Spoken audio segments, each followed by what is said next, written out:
ahan mamuktada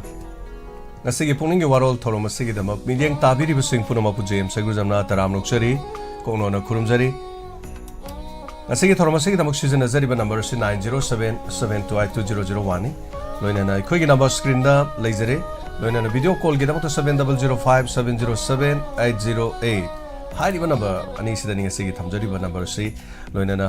ngasigi thorom asida miyam gi call khorana ngaijari Pukning Warol thorom asida ngasigi thorom sandok jari ba wahong radio 90.0 manipur ino nona safong jari ba sugma radio channel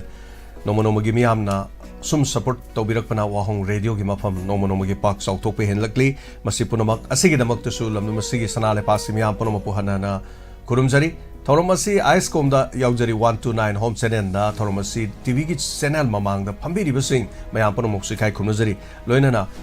mobile gi app tablet loinana computer da loinana smart tv da hariba thormasi yengba yabagi khudong chabali jai SK TV Manipur download to view SK TV Manipur hariba sida su entertainment gi section 1070 da yauzari loinana Diamond TV gi Facebook amadi YouTube page masiga loinana khusem radio amadi Manipur online radio da saru yabiri batabiri basing mayam punumapu taram nuksari nungtigi phong liba pause sing phong dabar maram orega yaksang manungi miyam da kadai de kari tholubagi haibadu koina khangan jaba ngamjadre masigi da manga pigani ngasi nungthel de gi da yamba pause phong laga hayeng ayukta gi pause se yamba yorok lagani haiba thajaba leire loina na hayeng gi special talks program ekhoina thamjaga dori basi Dhanabir Maibam Huyen Lanpau gi editor Dhanabir Maibam yamna leading newspaper of Manipur hariba sigi yamna maruiba editor gi thaudang lobi riba Dhanabir Maibam oza se hayeng gi special talks ta thamjagani aikoi gi current scenario sida kari oza de gi khoi mot lobi yabagi kari tobu yabagi khoi khangmina se thamjari ba thorom si lenga khunna ba natra kana gumba atamna na natra political party sing hunna ba gi damak Diamond TV ngasi phau hona jete yam neutral oina khona tawjaba thorom da miyam da Pukning loksing oibo wakhalon adu khaktang thamna na bagi pangthuk sabani aikoi gi special talks program se not only for the panelists so koi doctor su porakani artist su porakani khangbada kana ba entrepreneur su porakani tongan ba educationist haibatari economics adagi agriculture gi so loina punchin jarga amuk at the same time pull up the same jaba thorom ni special talks akhanna ba wari otai sana bagi thorom haibatare adana hayeng gi thorom sida koi gi support to winning basing haibatare donors winning basing oza Dhanabir Maibam gi sida dum mateng pambi ba karisu kai ba leite mayamna khoi da takpirak pada haibatare adana masigi dam thoso khoina thonglaw na hangdok chari aduga hariba miyoi sing donors sing gi sumami mathalok thukchabagi taja do duma khoi pijagi ngasigi kolahan mangai jari ngasigi thormasi lengsin birak liba YouTube ta miyoi chamaga kontra hanana thagachari aduga Facebook live ta laibiriba miyoi tara humdoi hanana thagachari Facebook live ki di live sigi masing yamjada ba haibatare Facebook ki di adugo YouTube ta masing sum hengalakli korana ngai jari adom dong gi thamoi da fawbiro pawa kalon sing adu share to minasi khangminasi election naksile pog mari lena na amuk tang koi mayam da ngasigi thorom sida haijege adom pamba candidate amagi support tawduna mafam sida wahai bagi khudong chaba duma de koi thamjadre simatang ahamra thamjage sanale paksi oiba leplok liba manga oigera mari oigera tara oigera leplok liba ses de koina afaba mire pothoksi khose haibagi de dum yare ada atamna na side to manang potharo chaw manang potharo handaki di ma tawra si gan tawbase siguma se simtang di tawbidaba hoi apamba kaisu kaiba leiti adom na haibirakpada handaki election sida aidi mahakna mating sajabadi ai mongonda ai support tawjere haiba karim kaiti adom madumadi karim to kaiba leiti ko aduga kana uma tamna na koi nungai ru do mongda di khoi torgum se platform sida sonjabani na haiba tare miyam gi oiba thabak thorom da tawjabani na aduna adom na pamdabagi di hekta adom gi Facebook live te tawbiu ai aduda sawachare atai di walok de adu tawde na thuma tu gi reaction duna dom yeng biro aduna adom gi platform da tawba yada ba tabak to ai khoi gi sida tawba ai khoi ni karam ne yagani adom gi mafam na ngang ba chaiba yada ba mafam aduda ai khoi gi sida karam na ngang bi gani karam na chaibi gani aduna pen da ba de dumak leiba yai haining ba di kaya marum leiba yai thokli thodok ti leptana sanale pak Manipur sida thokli bani da thodok sing sida pen da ba de dum leigani pen da ba sing adu kusalaga taslaga hai tare ko hello minga madalai from habisi hello dagai hukata gi romi kurumjari romi thorom soroga birakpa tapiu kari wa from habiningi ne dagana jo hai do phajaraba Diamond TV ji da board ki amana mu ama hai tawbode ꯇꯥꯕ ꯅꯨꯡꯉꯥꯏꯇꯦ ꯃꯥ ꯄꯥꯝꯖꯕꯗ ꯑꯗꯨꯝ ꯊꯥꯗꯖꯔꯖꯅꯤ Yes. ꯑꯗꯨ ꯍꯥꯏꯖꯅꯤꯡꯉꯦ ꯅꯆꯟꯅ ꯑꯗꯨꯒ ꯏꯁꯩꯁꯦ ꯑꯩꯈꯣꯏꯗꯤ ꯀꯣꯜꯁꯦ ꯇꯧꯕ ꯍꯩꯇꯕꯒꯤꯔ ꯀꯩꯅꯣ ꯀꯣꯜ ꯇꯧꯕꯁꯨ ꯏꯐꯪ ꯐꯪꯗꯦ ꯑꯗꯣ SMS ꯇ ꯏꯁꯩ ꯊꯥꯈꯤꯕꯅꯦ ꯑꯗꯣ ꯉꯁꯤꯗꯤ ꯊꯥꯕꯤꯔꯛꯑꯦ ꯅꯨꯡꯉꯥꯏꯕ ꯐꯣꯡꯗꯣꯛꯆꯔꯤ ꯌꯥꯝ ꯅꯨꯡꯉꯥꯏꯖꯩ ꯑꯗꯣ ꯃꯌꯥꯝ ꯑꯩꯈꯣꯏꯒꯤ ꯀꯣꯜ ꯐꯪꯗꯕ ꯐꯣꯟ ꯐꯪꯗꯕꯁꯤꯡꯁꯦ ꯗꯥꯏꯃꯟꯗ ꯑꯃꯨꯛ ꯂꯦꯡꯉꯛꯄ ꯌꯥꯅꯤ ꯂꯦꯡꯉꯛꯑꯣ ꯍꯥꯏꯕꯗꯤ ꯅꯠꯇꯦꯀꯣ ꯂꯥꯛꯄꯤꯕ ꯌꯥꯅꯤ ꯂꯥꯛꯑꯀꯥꯟꯗ ꯑꯩꯈꯣꯏ ꯂꯥꯛꯄꯗꯀꯣ ꯂꯥꯛꯄ ꯃꯇꯝꯗ ꯏꯁꯩꯁꯦ ꯑꯗꯨꯝ ꯈꯜꯍꯜꯂꯒꯦ ꯑꯗꯨꯒ ꯈꯜꯂꯀꯥꯟꯗ ꯃꯁꯥꯅ ꯐꯣꯟꯗ ꯑꯣꯏꯔꯁꯨꯀꯣ ꯃꯣꯕꯥꯏꯜꯗ ꯑꯣꯏꯔꯁꯨ ꯑꯩꯈꯣꯏ ꯅꯝꯃ ꯊꯝꯍꯧꯔꯒꯦ ꯑꯗꯨꯒ ꯊꯥꯔꯒ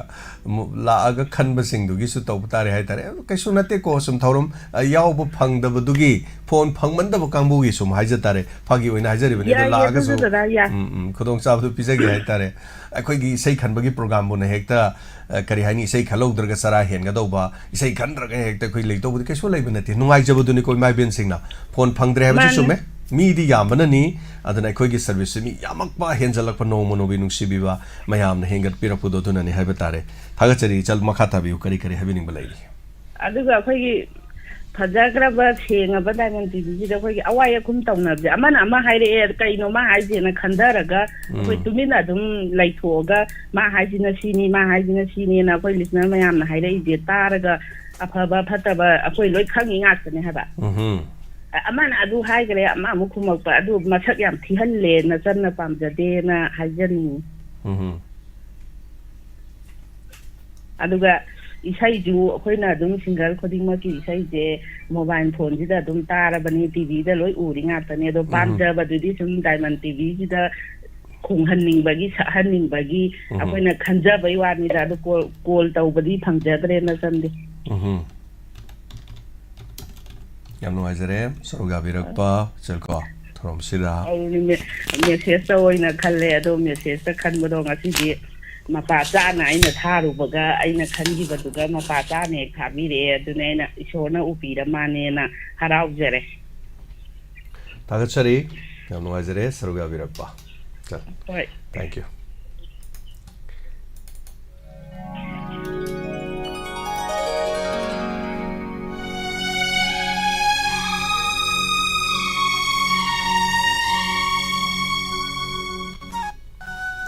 ꯍꯌꯦꯡꯒꯤ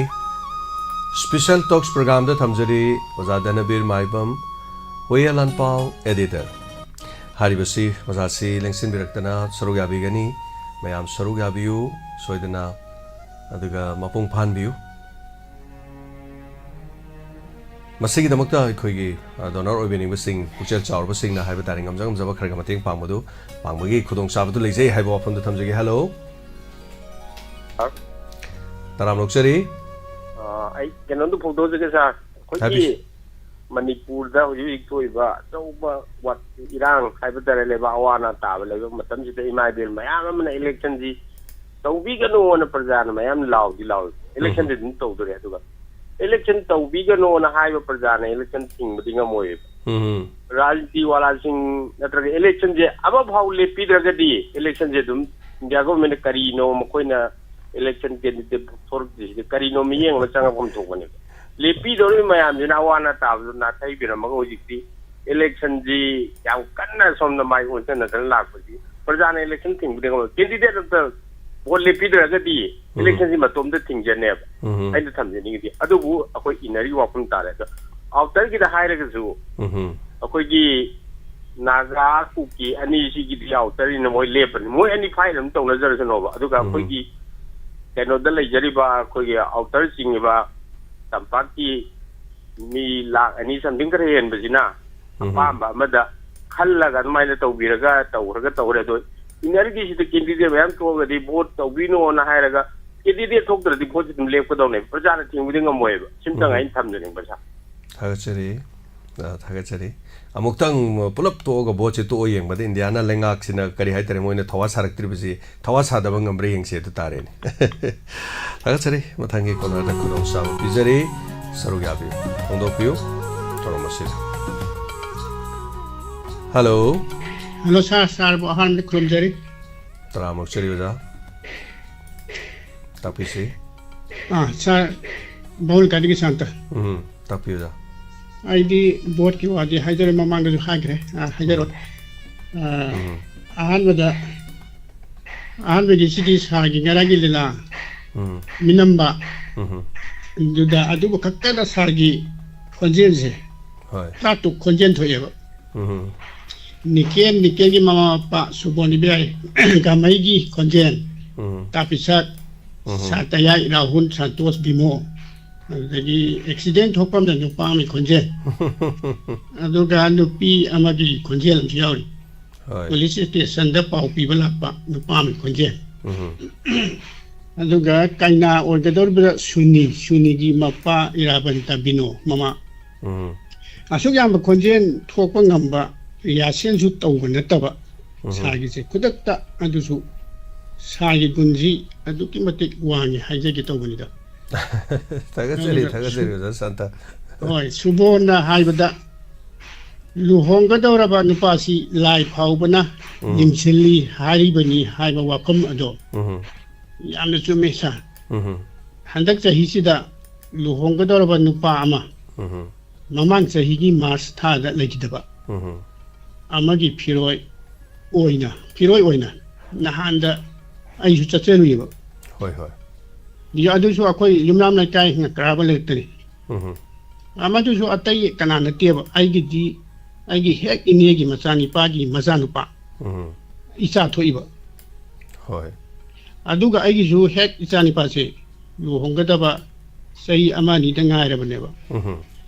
ꯁꯥꯔꯒꯤ ꯉꯔꯥꯡꯒꯤ ꯋꯥꯔꯤ ꯑꯁꯤꯗꯤ ꯆꯥꯅꯕ ꯌꯥꯝ ꯂꯩꯌꯦ ꯑꯩꯒꯤꯁꯨ ꯆꯦꯛꯁꯤꯟꯗꯕ ꯌꯥꯗ꯭ꯔꯦ ꯍꯥꯏꯕ ꯋꯥꯈꯜ ꯑꯃ ꯐꯥꯎꯔꯛꯏ ꯉꯁꯤꯗꯤ ꯑꯗꯨꯒ ꯑꯅꯤꯁꯨꯕꯒꯤꯁꯤꯅ ꯑꯋꯥꯕꯗꯒꯤ खितंग थैदोक्लगा रोमांटिक गामैगा चुंदैगा मखोय अनिगी रोमांटिक की मरमदने यामना नुंसिनबगी मरमदा मरै तौनबा खरा येतनबा ममैददि को तब यासननखिबा अनु ताजनिमी अदुगा तमिंगलोंगी चिंया नापोम फजखरबा मफमजुदा सारतयागा मेदाम तंफागसु कोई चटपगी सिन खरसु मतंग चाब कान यावहनगिरो यामना ताजनिमी Hada santa khoi romantic oiba matang ai tare wari gi script pudredi moi adu mu sagalurga de khoi wari di yaud bai tare ko aduna ne matang dam tokjarake aga hoi matang chaba kan matang chaba da jarake lan siga laibani na matang koi ba matang chadra phone da oina ko hoi adum wai sana ba thank you tajaning ba hoi matang da dum hapjarake ai ngarang so hapke na khalam bani adu wari na yada bai ba tare ko hoi thank you Pukning waron che inspector tai nung ki tajeri ba hek ta hu da bada numi tuma as kai no ma wa wat padona leifam cha phung khang ja late thank you hek ta ba ga hek net nen ta ye ba sa masi ai gi nasi gi pukning gi waron ni han thamje gi sidang ha ja lo sinjere gi sa thank you tagache yamunga josa santa taram sorga birak Matangi caller da khodong sawa pijari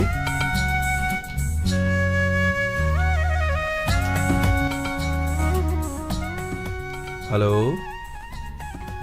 Dikana tumbi taram loksari Kenong ta haijage torokpani sa ngasi di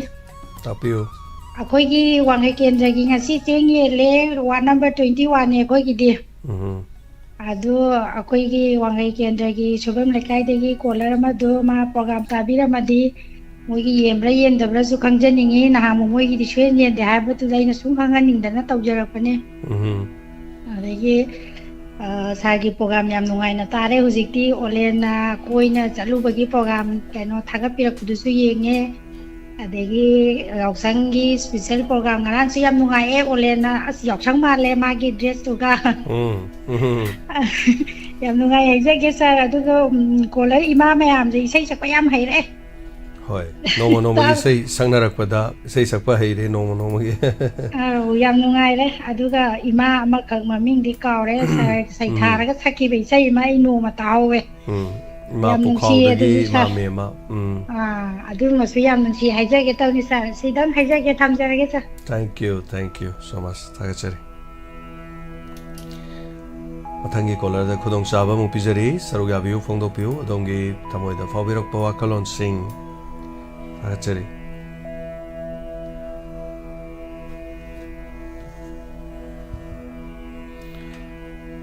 Hello.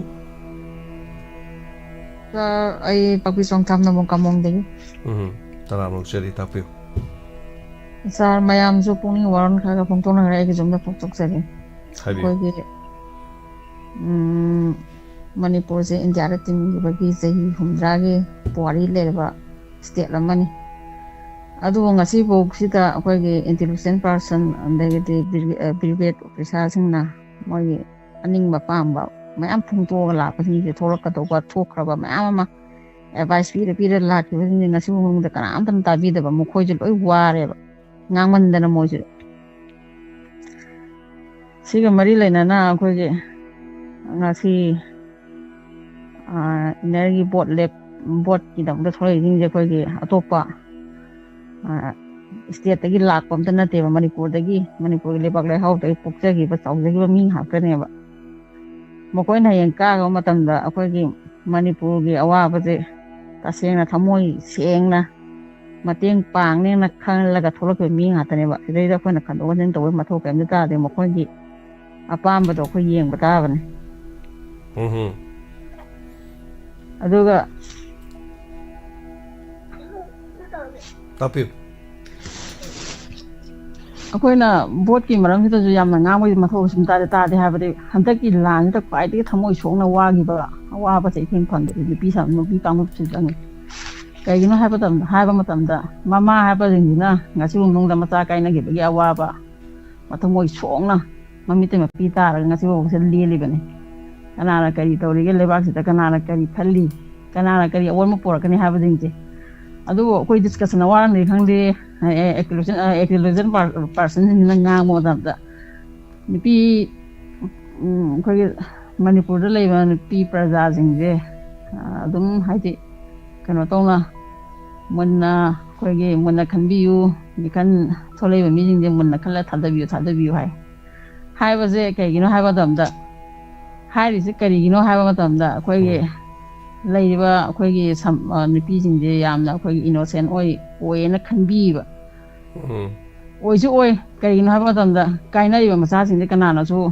mama lei pa nipi jing na mami te ma pi ta ga na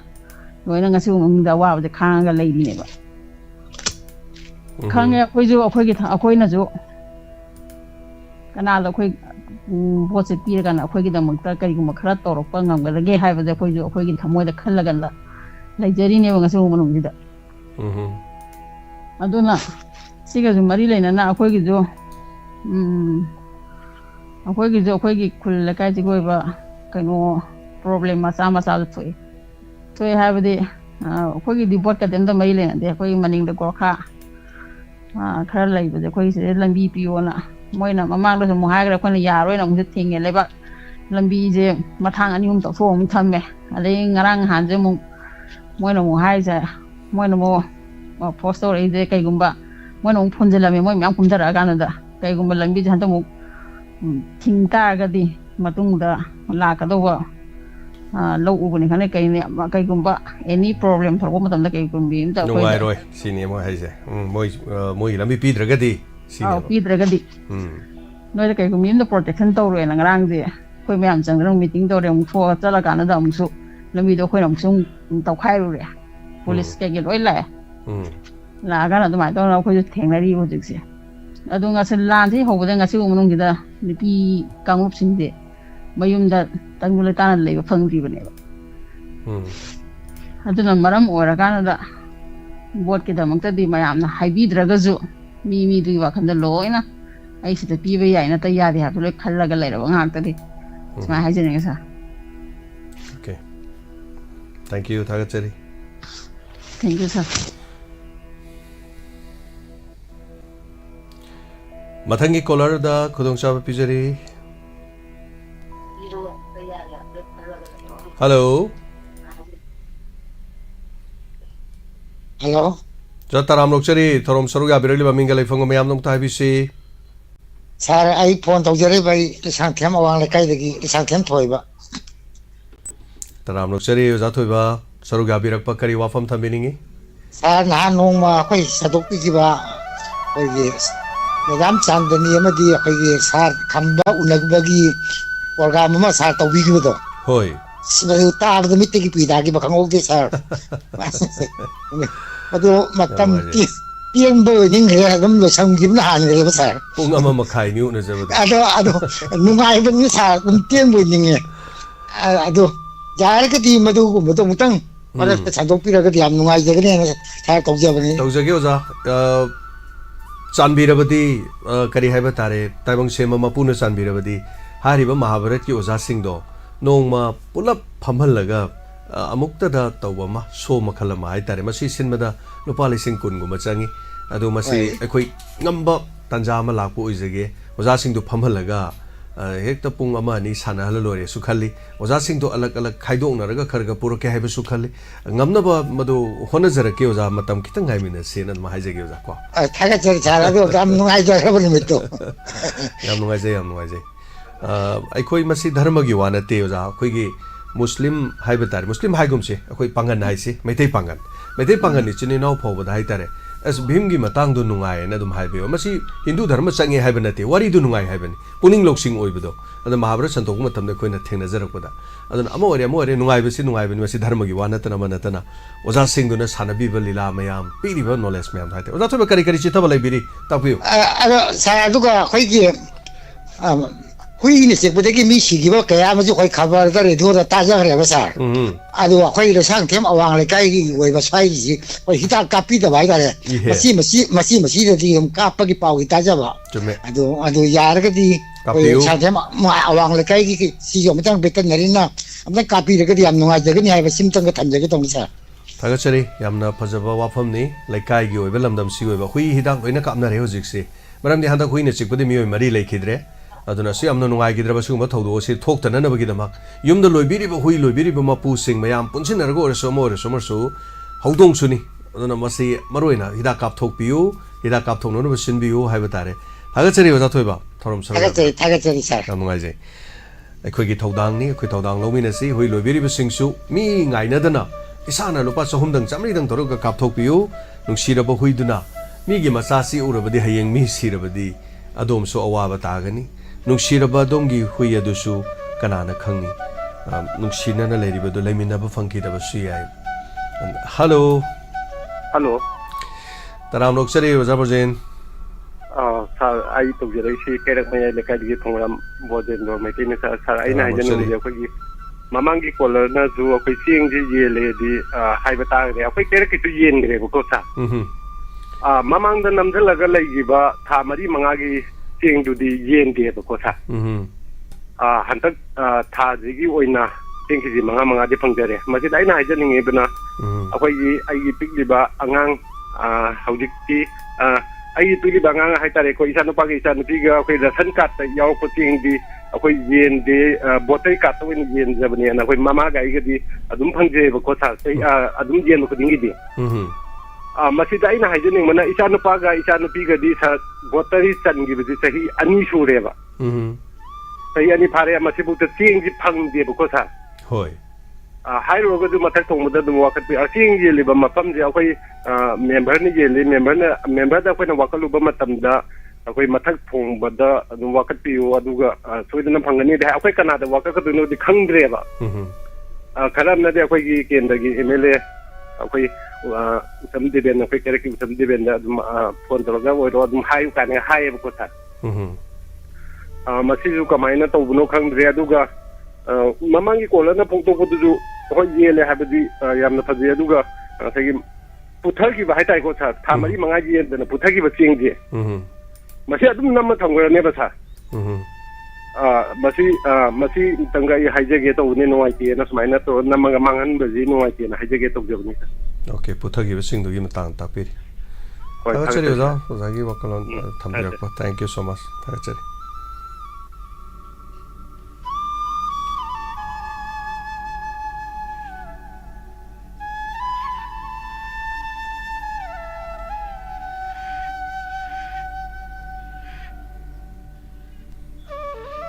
hello hello hello sir तराम लोकसरी मिंगा लाइफंगा है BC थवा Pakhal कोंगला सिगी Delhi hello ꯑꯩꯈꯣꯏꯒꯤ ꯍꯧꯖꯤꯛꯁꯤꯕꯨ ꯁꯨꯝ ꯑꯩꯈꯣꯏꯒꯤ hello ꯀꯩꯅꯣ ꯑꯣꯖꯥ ꯑꯩꯈꯣꯏꯒꯤ ꯀꯨꯀꯤ ꯍꯥꯏꯒꯗ꯭ꯔꯥ ꯀꯩꯅꯣ ꯃꯣꯏꯒꯤ ꯌꯣꯡꯆꯥꯛꯇꯒ ꯍꯤꯗꯥꯛ ꯀꯥꯞꯄꯦ ꯍꯥꯏꯕꯗꯤ ꯆꯨꯝꯕꯖꯥꯠꯂꯣ ꯊꯥꯒꯠꯆꯔꯤ ꯑꯣꯖꯥ ꯗꯤꯂꯤꯞ ꯍꯧꯖꯤꯛ ꯑꯩꯈꯣꯏ ꯐꯨꯗ ꯁꯦꯐꯇꯤ ꯗꯤꯄꯥꯔꯠꯃꯦꯟꯒꯤ ꯃꯤꯑꯣꯏꯒ ꯑꯩꯒ ꯎꯅꯕ ꯃꯇꯝꯗꯗꯤ ꯌꯣꯡꯆꯥꯛꯇ ꯍꯤꯗꯥꯛ ꯀꯥꯞꯄꯤ ꯍꯥꯏꯕꯁꯤ ꯃꯈꯣꯏꯒꯤ ꯃꯥꯏꯀꯩꯗꯒꯤꯗꯤ ꯑꯗꯨ ꯀꯥꯞꯄ ꯂꯩꯇꯦ ꯍꯥꯏꯗꯅ ꯇꯥꯛꯄꯤꯀꯣ ꯑꯣꯖꯥ ꯑꯗꯨ ꯀꯥꯞꯄꯒꯗꯤ ꯀꯥꯞꯄ ꯆꯤꯡꯅꯕ ꯂꯩꯔꯒꯗꯤ ꯃꯗꯨ ꯍꯥꯏꯔꯤꯕꯗꯨ ꯐꯨꯗ ꯁꯦꯐꯇꯤ ꯗꯤꯄꯥꯔꯠꯃꯦꯟꯗ ꯄꯨꯕꯤꯔꯒ ꯅꯠꯇ꯭ꯔꯒ ꯂꯦꯕꯇ ꯊꯥꯔꯒ ꯌꯣꯡꯆꯥꯛꯇꯣ ꯀꯗꯥꯏ ꯐꯥꯎꯕ ꯍꯤꯗꯥꯛ ꯀꯥꯞꯄꯤꯅꯣ ꯀꯥꯞꯇ꯭ꯔꯤꯅꯣ ꯍꯥꯏꯕꯗꯨꯒꯤ ꯄ꯭ꯔꯃꯥꯟ ꯂꯩꯔꯕ꯭ꯔꯥ ꯄ꯭ꯔꯃꯥꯟ ꯂꯩꯇꯅ ꯑꯩꯈꯣꯏꯅ ꯍꯥꯏꯔꯨꯕꯗꯤ ꯂꯥꯟꯒꯅꯤ ꯑꯗꯨꯅ ꯍꯥꯏꯔꯤꯕꯁꯤꯅ ꯍꯥꯏ ꯑꯗꯨ ꯐꯨꯗ ꯁꯦꯐꯇꯤ ꯗꯤꯄꯥꯔꯠꯃꯦꯟꯒꯤ ꯃꯥꯏꯀꯩꯗꯒꯤꯁꯨ ꯍꯥꯏꯕꯗ ꯌꯣꯡꯆꯥꯛ ꯃꯔꯨ ꯑꯃꯗ ꯍꯨ ꯀꯥꯞꯁꯜꯂꯒ ꯃꯗꯨ ꯍꯨꯗꯨꯅ ꯃꯤ ꯁꯤꯕ ꯌꯥꯕ ꯅꯠꯇꯦ ꯑꯗꯨꯒ ꯃꯗꯨꯗ ꯀꯥꯞꯄꯗꯨꯁꯨ ꯌꯥꯗꯦ ꯍꯥꯏꯕꯒꯤꯁꯨ ꯂꯩ ꯍꯣꯏ ꯆꯤꯟꯖꯥꯛꯇ ꯀꯥꯞꯁꯜꯂꯛꯄ ꯌꯥꯕꯕꯨꯗꯤ ꯑꯣꯏꯀꯣ ꯈꯤꯇꯪ ꯁꯣꯛꯈꯤꯕꯗꯤ ꯌꯥꯏ ꯃꯗꯨꯅ ꯁꯤꯕ ꯅꯥꯕꯃꯛꯇꯤ ꯑꯣꯏꯔꯣꯏ ꯑꯗꯨꯒ ꯆꯤꯡꯅꯕ ꯂꯩꯔꯒꯗꯤ ꯇꯦꯁ ꯇꯧꯕꯤꯌꯨ ꯍꯥꯏꯕ ꯇꯁꯦꯡꯅ ꯍꯥꯏꯔꯒꯗꯤ ꯇꯦꯁ ꯇꯧꯕꯗꯤ ꯂꯩꯇꯕ ꯃꯥꯜꯂꯦ ꯑꯗꯨꯒ ꯇꯦꯁ ꯇꯧꯔꯨꯕꯗꯁꯨ ꯍꯧꯖꯤꯛ ꯐꯥꯎꯕꯒꯤꯗꯤ ꯐꯪꯗꯕ ꯃꯥꯜꯂꯦ ꯑꯗꯨꯒꯨꯝꯕꯒꯤꯗꯤ ꯊꯣꯏꯗꯣꯛꯄꯗꯤ ꯑꯗꯨ ꯁꯥꯔ ꯂꯐꯣꯏꯒꯗꯤ ꯍꯥꯏꯕ ꯍꯥꯏꯕꯒꯤ ꯋꯥꯗꯤ ꯑꯣꯖꯥ ꯌꯥꯝ ꯍꯥꯏꯅꯔꯦ ꯄꯪꯍꯥꯏꯗ ꯍꯥꯏꯅꯩ ꯑꯗꯣ ꯃꯤꯅ ꯌꯥꯝ ꯅꯣꯛꯑꯦ ꯍꯥꯏꯇꯥꯔꯦ ꯃꯤꯅꯁꯨ ꯌꯥꯝ ꯅꯣꯛꯑꯦ ꯍꯥꯏꯗꯤ ꯍꯥꯏꯕꯒꯤ ꯃꯍꯨꯠꯇ ꯆꯤꯡꯅꯔꯤꯕ ꯄꯣꯠꯇꯨ ꯇꯦꯁ ꯇꯧꯔꯀꯥꯟꯗ ꯍꯨ ꯌꯥꯎꯔꯝꯃꯦ ꯍꯥꯏꯕꯗꯤ ꯉꯁꯤ ꯐꯥꯎꯕ ꯁꯥꯈꯤꯗꯤ ꯂꯩꯇꯦ ꯍꯥꯏꯕ ꯁꯨꯝ ꯍꯥꯏꯕꯗ ꯀꯅꯥꯅ ꯀꯔꯤ ꯍꯥꯏꯕ ꯑꯗꯨꯅ ꯑꯗꯨꯗ ꯊꯥꯡ ꯊꯤꯜꯂꯦꯌꯦ ꯑꯗꯨꯗ ꯄꯥꯜꯂꯦꯌꯦ ꯀꯅꯥꯅ ꯍꯥꯏꯔꯤꯕ ꯎꯍꯧꯗꯕꯅ ꯍꯥꯏꯔꯤꯕ ꯑꯗꯨ ꯇꯧ ꯂꯩꯔꯦꯕ ꯆꯞ ꯆꯥꯅ ꯉꯁꯥꯏꯒꯤ ꯆꯤꯡꯅꯕ ꯂꯩꯔꯗꯤ ꯂꯐꯣꯏ ꯅꯠꯇ꯭ꯔꯒ ꯌꯣꯡꯆꯥꯛ ꯅꯠꯇ꯭ꯔꯒ ꯀꯔꯤ ꯀꯔꯤꯗꯨ ꯇꯦꯁ ꯇꯧꯕꯗ ꯍꯨ ꯌꯥꯎꯔꯝꯃꯦ ꯍꯥꯏꯕꯗꯤ ꯁꯥꯈꯤꯗꯤ ꯂꯩꯇ꯭ꯔꯤ ꯃꯥꯜꯂꯦꯕ ꯑꯣꯖꯥ ꯑꯗꯨꯅ ꯆꯤꯡꯅꯕꯤꯕ ꯂꯩꯔꯒꯗꯤ ꯀꯔꯤꯒꯨꯝꯕ ꯄꯣꯠꯁꯛ ꯑꯃꯗ ꯁꯤꯅꯤ ꯍꯥꯏꯔꯒꯗꯤ ꯃꯗꯨ ꯂꯦꯕꯇ ꯄꯨꯕꯤꯔ ꯍꯨ ꯌꯥꯎꯏ ꯌꯥꯎꯗꯦ ꯍꯥꯏꯕꯗꯨ ꯌꯦꯡꯊꯣꯛꯄꯤꯔꯣ ꯑꯗꯨꯔꯒꯗꯤ ꯌꯥꯎꯔꯝꯃꯤ ꯍꯥꯏꯗꯅ ꯃꯗꯨꯒꯤ ꯔꯤꯖꯜꯇꯨ ꯇꯦꯁꯇꯨ ꯇꯧꯔꯗꯤ ꯃꯌꯥꯝꯅ ꯃꯈꯣꯏ ꯆꯦꯛꯁꯤꯟꯕ ꯌꯥꯏ ꯍꯥꯏꯖꯔꯤꯕ ꯑꯗꯨ ꯃꯤꯅ ꯐꯥꯒꯤ ꯇꯧꯗꯨꯅ ꯄꯪꯉꯥꯡ ꯉꯥꯡꯅꯔꯦ ꯑꯗꯨꯝ ꯍꯧꯖꯤꯛꯀꯥꯟꯗꯤ ꯐꯦꯁꯕꯨꯛꯇ ꯁꯣꯁꯤꯌꯦꯜ ꯃꯦꯗꯤꯌꯥꯗꯒꯥꯏꯗꯤ ꯌꯣꯡꯆꯥꯛ ꯃꯔꯨꯗ ꯄꯤꯟ ꯊꯤꯟꯕꯗꯨ ꯎꯔꯒ ꯃꯤ ꯑꯁꯣꯝ ꯅꯥꯀꯟꯗꯒꯤ ꯍꯥꯏꯔꯛꯑꯦ ꯀꯨꯀꯤꯁꯤꯡꯅ ꯅꯣꯏꯒꯤ ꯌꯣꯡꯆꯥꯛꯇ ꯇꯤꯟ ꯆꯪꯕꯗꯨꯁꯨ ꯑꯩꯈꯣꯏꯅꯅꯤ ꯍꯥꯏꯔꯣ ꯅꯣꯏꯅ ꯑꯩꯈꯣꯏꯗ ꯇꯥꯏꯅꯅꯤꯡꯕꯁꯤ ꯇꯥꯏꯅꯅꯤꯡꯉꯤꯗꯀꯣꯅ ꯃꯤꯅ ꯅꯣꯛꯄꯁꯨ ꯌꯥꯎꯔꯦꯕ ꯑꯗꯨ ꯑꯣꯏꯔꯒꯗꯤ ꯀꯌꯥꯃꯨꯛ ꯌꯥꯝꯅ ꯆꯨꯝꯃꯤꯅꯣ ꯂꯥꯜꯂꯤꯅೋ ꯍꯥꯏꯕꯁꯦ ꯃꯁꯤ ꯑꯩꯈꯣꯏ ꯇꯦꯁ ꯇꯧꯔꯒ ꯉꯥꯡꯕꯅ ꯐꯩ ꯍꯥꯏꯇꯥꯔꯦꯅꯦ ꯑꯣꯖꯥꯀꯣ ꯇꯦꯁ ꯇꯧꯗꯅ ꯍꯥꯏꯕꯗꯤ ꯂꯥꯟꯗꯧ ꯃꯥꯜꯂꯦ ꯍꯥꯏꯖꯔꯤꯕ ꯍꯣꯏ ꯑꯗꯣ ꯆꯤꯡꯅꯕ ꯂꯩꯔꯒꯗꯤ ꯀꯩꯔꯣꯜ ꯂꯩꯀꯥꯏ ꯃꯌꯥꯝ ꯄꯨꯝꯅꯃꯛꯅ ꯌꯣꯡꯆꯥꯛ ꯑꯣꯏꯔꯣ ꯂꯐꯣꯏ ꯑꯣꯏꯔോ ꯂꯩꯔꯒꯗꯤ ꯃꯗꯨ ꯂꯦꯕꯇ ꯄꯤꯕꯤꯌꯨ ꯐꯨꯗ ꯁꯦꯐꯇꯤ ꯗꯤꯄꯥꯔꯠꯃꯦꯟꯁꯤ ꯗꯤꯁꯇ꯭ꯔꯤꯛ ꯈꯨꯗꯤꯡꯃꯛꯀꯤꯁꯨ ꯂꯩ ꯑꯗꯣ ꯃꯗꯨꯗ ꯆꯤꯡꯅꯕ ꯃꯤꯑꯣꯏꯁꯤꯡꯗ ꯂꯩꯕꯗ ꯑꯩꯈꯣꯏ ꯍꯋꯥꯏꯖꯥꯔꯗ ꯇꯤꯟ ꯇꯥꯕꯗꯒꯤ ꯅꯠꯇ꯭ꯔꯒ ꯁꯣꯛꯄꯗꯒꯤ ꯍꯋꯥꯏꯖꯥꯔ ꯆꯥꯔꯨꯕꯗꯒꯤ ꯄꯨꯈꯠꯄ ꯄꯨꯂꯞ ꯌꯥꯎꯏ ꯍꯥꯏꯖꯔꯤꯕ ꯍꯋꯥꯏꯖꯥꯔ ꯆꯥꯔꯨꯕꯗꯒꯤ ꯄꯨꯈꯠꯂꯦꯌꯦ ꯍꯥꯏꯕꯗꯨꯁꯨ ꯑꯁꯣꯝꯗ ꯃꯤꯅ ꯅꯣꯏꯒꯤ ꯍꯋꯥꯏꯖꯥꯔꯗ ꯌꯥꯎꯕꯗꯨꯁꯨ ꯀꯨꯀꯤꯅꯅꯤ ꯍꯥꯏꯔꯣꯅ ꯃꯤꯅ ꯁꯣꯝꯗ ꯀꯔꯦꯝꯅꯕ ꯑꯃ ꯌꯥꯎꯔꯦꯕ ꯑꯗꯨꯅꯗꯤ ꯑꯁꯦꯡꯕ ꯈꯪꯗ꯭ꯔꯤꯉꯩꯗ ꯑꯩꯈꯣꯏꯅ ꯔꯤꯃꯔꯁ ꯃꯌꯥꯝ ꯁꯟꯇꯣꯛꯄꯁꯤ ꯈꯔ ꯇꯣꯛꯑꯀꯥꯟꯗ ꯀꯔꯤ ꯍꯥꯏꯇꯥꯔꯦ ꯇꯦꯁ ꯑꯃꯃꯨꯛ ꯇꯧꯊꯣꯛꯄꯤꯔꯒ ꯂꯧꯔꯤꯕ ꯄꯣꯠꯇꯨ ꯀꯅꯥꯗꯒꯤꯅꯣ ꯀꯔꯤꯅꯣ ꯃꯊꯪ ꯇꯣꯝꯕꯤꯗꯒꯤ ꯆꯥꯎꯕꯤꯗꯒꯤ ꯃꯊꯪ ꯂꯧꯕꯗꯨꯒꯤ ꯂꯤꯈꯨꯟ ꯑꯃꯗꯤ ꯂꯩꯔꯝꯒꯅꯤ ꯍꯥꯏꯖꯔꯤꯕꯀꯣ ꯇꯁꯦꯡꯅꯃꯛ ꯀꯨꯀꯤꯗꯒꯤ ꯂꯣꯏꯅ ꯍꯥꯏꯕꯗꯣ ꯊꯦꯡꯛ ꯌꯨ ꯑꯣꯖꯥ ꯋꯥꯒꯥꯏꯗꯒ ꯃꯩ ꯊꯥꯗꯣꯛꯑꯦꯒꯅ ꯍꯥꯏꯕ ꯍꯣꯏ ꯃꯗꯨꯅ ꯍꯨ ꯌꯥꯎꯕꯒꯤꯗꯤ ꯅꯠꯇꯕꯖꯥꯠꯅꯤ ꯃꯗꯨꯅ ꯇꯧꯔꯤꯁꯤꯅ ꯑꯌꯥꯝꯕ ꯑꯣꯖꯥ ꯁꯨꯃꯥꯏꯅ ꯇꯧꯕꯖꯥꯠꯅꯤ ꯃꯈꯣꯏꯗꯒꯤ ꯂꯧꯔꯛꯄ ꯄꯣꯠꯇꯣ ꯑꯩꯈꯣꯏ ꯌꯣꯟꯒꯨꯝꯁꯦꯅ ꯍꯥꯏꯔꯛꯄꯖꯥꯠꯅꯤ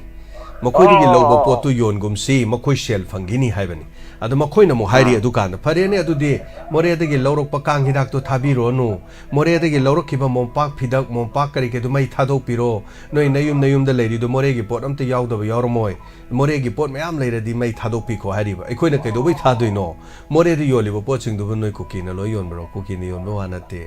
ꯑꯗ ꯃꯣꯏꯅ ꯃꯦꯟꯃꯥꯔꯗꯨ ꯀꯨꯀꯤꯅꯤ ꯍꯥꯏꯔꯒꯗꯤ ꯑꯗꯨꯗꯤ ꯀꯨꯀꯤ ꯉꯥꯛꯇꯅ ꯌꯣꯟꯕꯅꯤ ꯃꯣꯔꯦꯒꯤ ꯄꯣꯠ ꯑꯗꯨ ꯃꯦꯟꯃꯥꯔꯒꯤ ꯄꯣꯠꯅꯤ ꯃꯦꯟꯃꯥꯔꯒꯤ ꯄꯣꯠ ꯑꯣꯏꯗꯅ ꯌꯨꯝꯗ ꯁꯤꯖꯤꯟꯅꯔꯤꯕ ꯄꯣꯠ ꯑꯗꯒꯤ ꯒꯥꯔꯤ ꯆꯥꯝꯅꯕꯗꯒꯤ ꯑꯗꯨꯒꯤ ꯑꯗꯥꯒꯤ ꯃꯣꯔꯦ ꯁꯦꯟꯗꯟꯗꯩ ꯍꯧꯔꯒ ꯍꯥꯏꯇꯥꯔꯦ ꯃꯣꯔꯦꯒꯤ ꯄꯣꯠ ꯁꯤꯖꯤꯟꯅꯗꯕꯁꯨ ꯀꯔꯤ ꯂꯩꯔꯤꯒꯦꯀꯣ ꯑꯗꯨꯅ ꯂꯩꯔꯤ ꯃꯌꯥꯝꯗꯣ ꯑꯩꯈꯣꯏ ꯃꯣꯔꯦꯒꯤ ꯄꯣꯠ ꯉꯥꯛꯇ ꯑꯣꯏꯔꯗꯤ ꯑꯩꯈꯣꯏ ꯀꯨꯀꯤꯒꯤ ꯄꯣꯠ ꯉꯥꯛꯇ ꯅꯌꯨꯝꯗꯁꯨ ꯃꯩ ꯊꯥꯗꯣꯛꯑꯣ ꯅꯌꯨꯝꯗ ꯂꯩꯔꯤꯕ ꯎꯄꯨ ꯀꯥꯡꯊꯣꯟꯁꯨ ꯑꯩꯈꯣꯏ ꯁꯣꯝꯗ ꯎ ꯍꯣꯡꯅ ꯂꯧꯈꯤꯕꯅꯤ ꯃꯩ ꯊꯥꯗꯣꯛꯑꯣꯅ ꯃꯤꯅ ꯀꯔꯦꯝꯅꯔꯦ ꯍꯥꯏꯇꯥꯔꯦ ꯑꯣꯖꯥ ꯃꯁꯤꯅꯤ ꯂꯩꯔꯤꯕ ꯋꯥꯐꯝꯁꯤ ꯊꯥꯒꯠꯆꯔꯤ ꯑꯣꯖꯥ ꯊꯦꯡꯛ ꯌꯨ ꯁꯣ ꯃꯆ ꯑꯣꯖꯥ ꯚꯣꯠꯀꯤ ꯃꯇꯥꯡꯗ ꯄꯣꯛꯍꯟꯗꯕꯅꯦ ꯑꯩꯈꯣꯏ ꯃꯁꯦꯟꯁꯦ ꯀꯃꯥꯏꯅ ꯇꯧꯗꯣꯏꯅꯣ ꯈꯪꯗꯦ ꯚꯣꯠ ꯍꯥꯏꯁꯤ ꯃꯁꯤꯅꯤ ꯃꯗꯨꯅꯕꯨ ꯚꯣꯠ ꯍꯥꯏꯅ ꯀꯧꯔꯝꯃꯤꯕꯅꯤ ꯍꯥꯏꯇꯥꯔꯦ ꯑꯗꯨ ꯅꯠꯇ꯭ꯔꯗꯤ ꯚꯣꯠ ꯀꯧꯔꯝꯃꯣꯏ ꯚꯣꯠ ꯑꯁꯤ ꯍꯨꯟꯅꯕꯅꯤ ꯍꯨꯟꯅꯔꯒ ꯉꯝꯕꯗꯨꯅ ꯑꯗꯨꯗꯤ ꯆꯠꯈꯤꯗꯣꯏꯅꯤ ꯅꯨꯡꯁꯤꯗ ꯀꯥꯕꯁꯨ ꯌꯥꯎꯗꯣꯏꯅꯤ ꯅꯨꯡꯁꯤ ꯀꯥꯕꯁꯨ ꯌꯥꯎꯗꯣꯏꯅꯤ ꯀꯥꯍꯟꯅꯤꯡꯕꯗꯨꯅ ꯀꯥꯔꯣꯏꯗꯣꯔꯤꯕꯅꯤ ꯑꯗꯒꯤ ꯃꯥꯏꯊꯤꯕꯗꯤ ꯌꯥꯎꯗꯣꯔꯤꯕꯅꯤ ꯍꯥꯏꯖꯔꯤꯕ ꯈꯔꯗꯤ ꯀꯞꯇꯣꯔꯤꯕꯅꯤ ꯈꯔꯗꯤ ꯅꯣꯛꯀꯗꯧꯔꯤꯕꯅꯤ ꯑꯗꯨꯅ ꯀꯥꯈꯤꯕꯁꯤꯡꯗꯨꯅ ꯍꯌꯦꯡ ꯃꯁꯥ ꯐꯥꯏꯒꯗꯧꯔꯤꯕꯅꯤ ꯃꯁꯥ ꯃꯔꯦꯡ ꯐꯟꯒꯗꯧꯔꯤꯕꯅꯤ ꯍꯥꯏꯖꯔꯤꯕ ꯑꯗꯨꯕꯨ ꯑꯩꯈꯣꯏ ꯄꯨꯝꯅꯃꯛꯇꯤ ꯀꯥꯈꯤꯕꯅꯁꯨ ꯀꯥꯎꯕꯤꯕ ꯌꯥꯗꯦ ꯃꯗꯨꯗꯤ ꯀꯥꯔꯤꯕꯗꯣ ꯑꯩꯈꯣꯏꯒꯤꯅꯤ haibadi khoi lamdam sigineba koina vote pidragasu kari budu lamdam singak nabani imung amda leiba sengau du aina paige na munabai wani mana paira kan du sengau du egi saruk yawi sarkar du aina vote pigidrasu leiba ngak libudu mana egi ngak libani na egi saruk yawi samna da ai tolop saram ta da ai tolop tu vote kari budu pirak toineba mai sengau de natragasu mayam du ki khomjelo text tu na torkan pirakaduri ni dra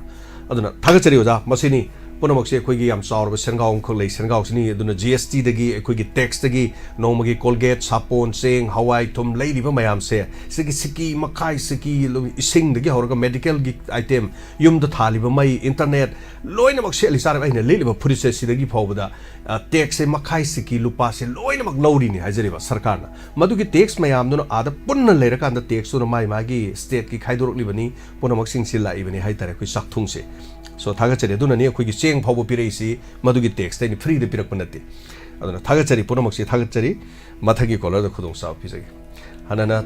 asigi yamna ba miyo satret ka tara ga ma live ta yaubiri ba sing hanana thagachari lana facebook live ta lebiri ba miyo kuntra ni pan masu thagachari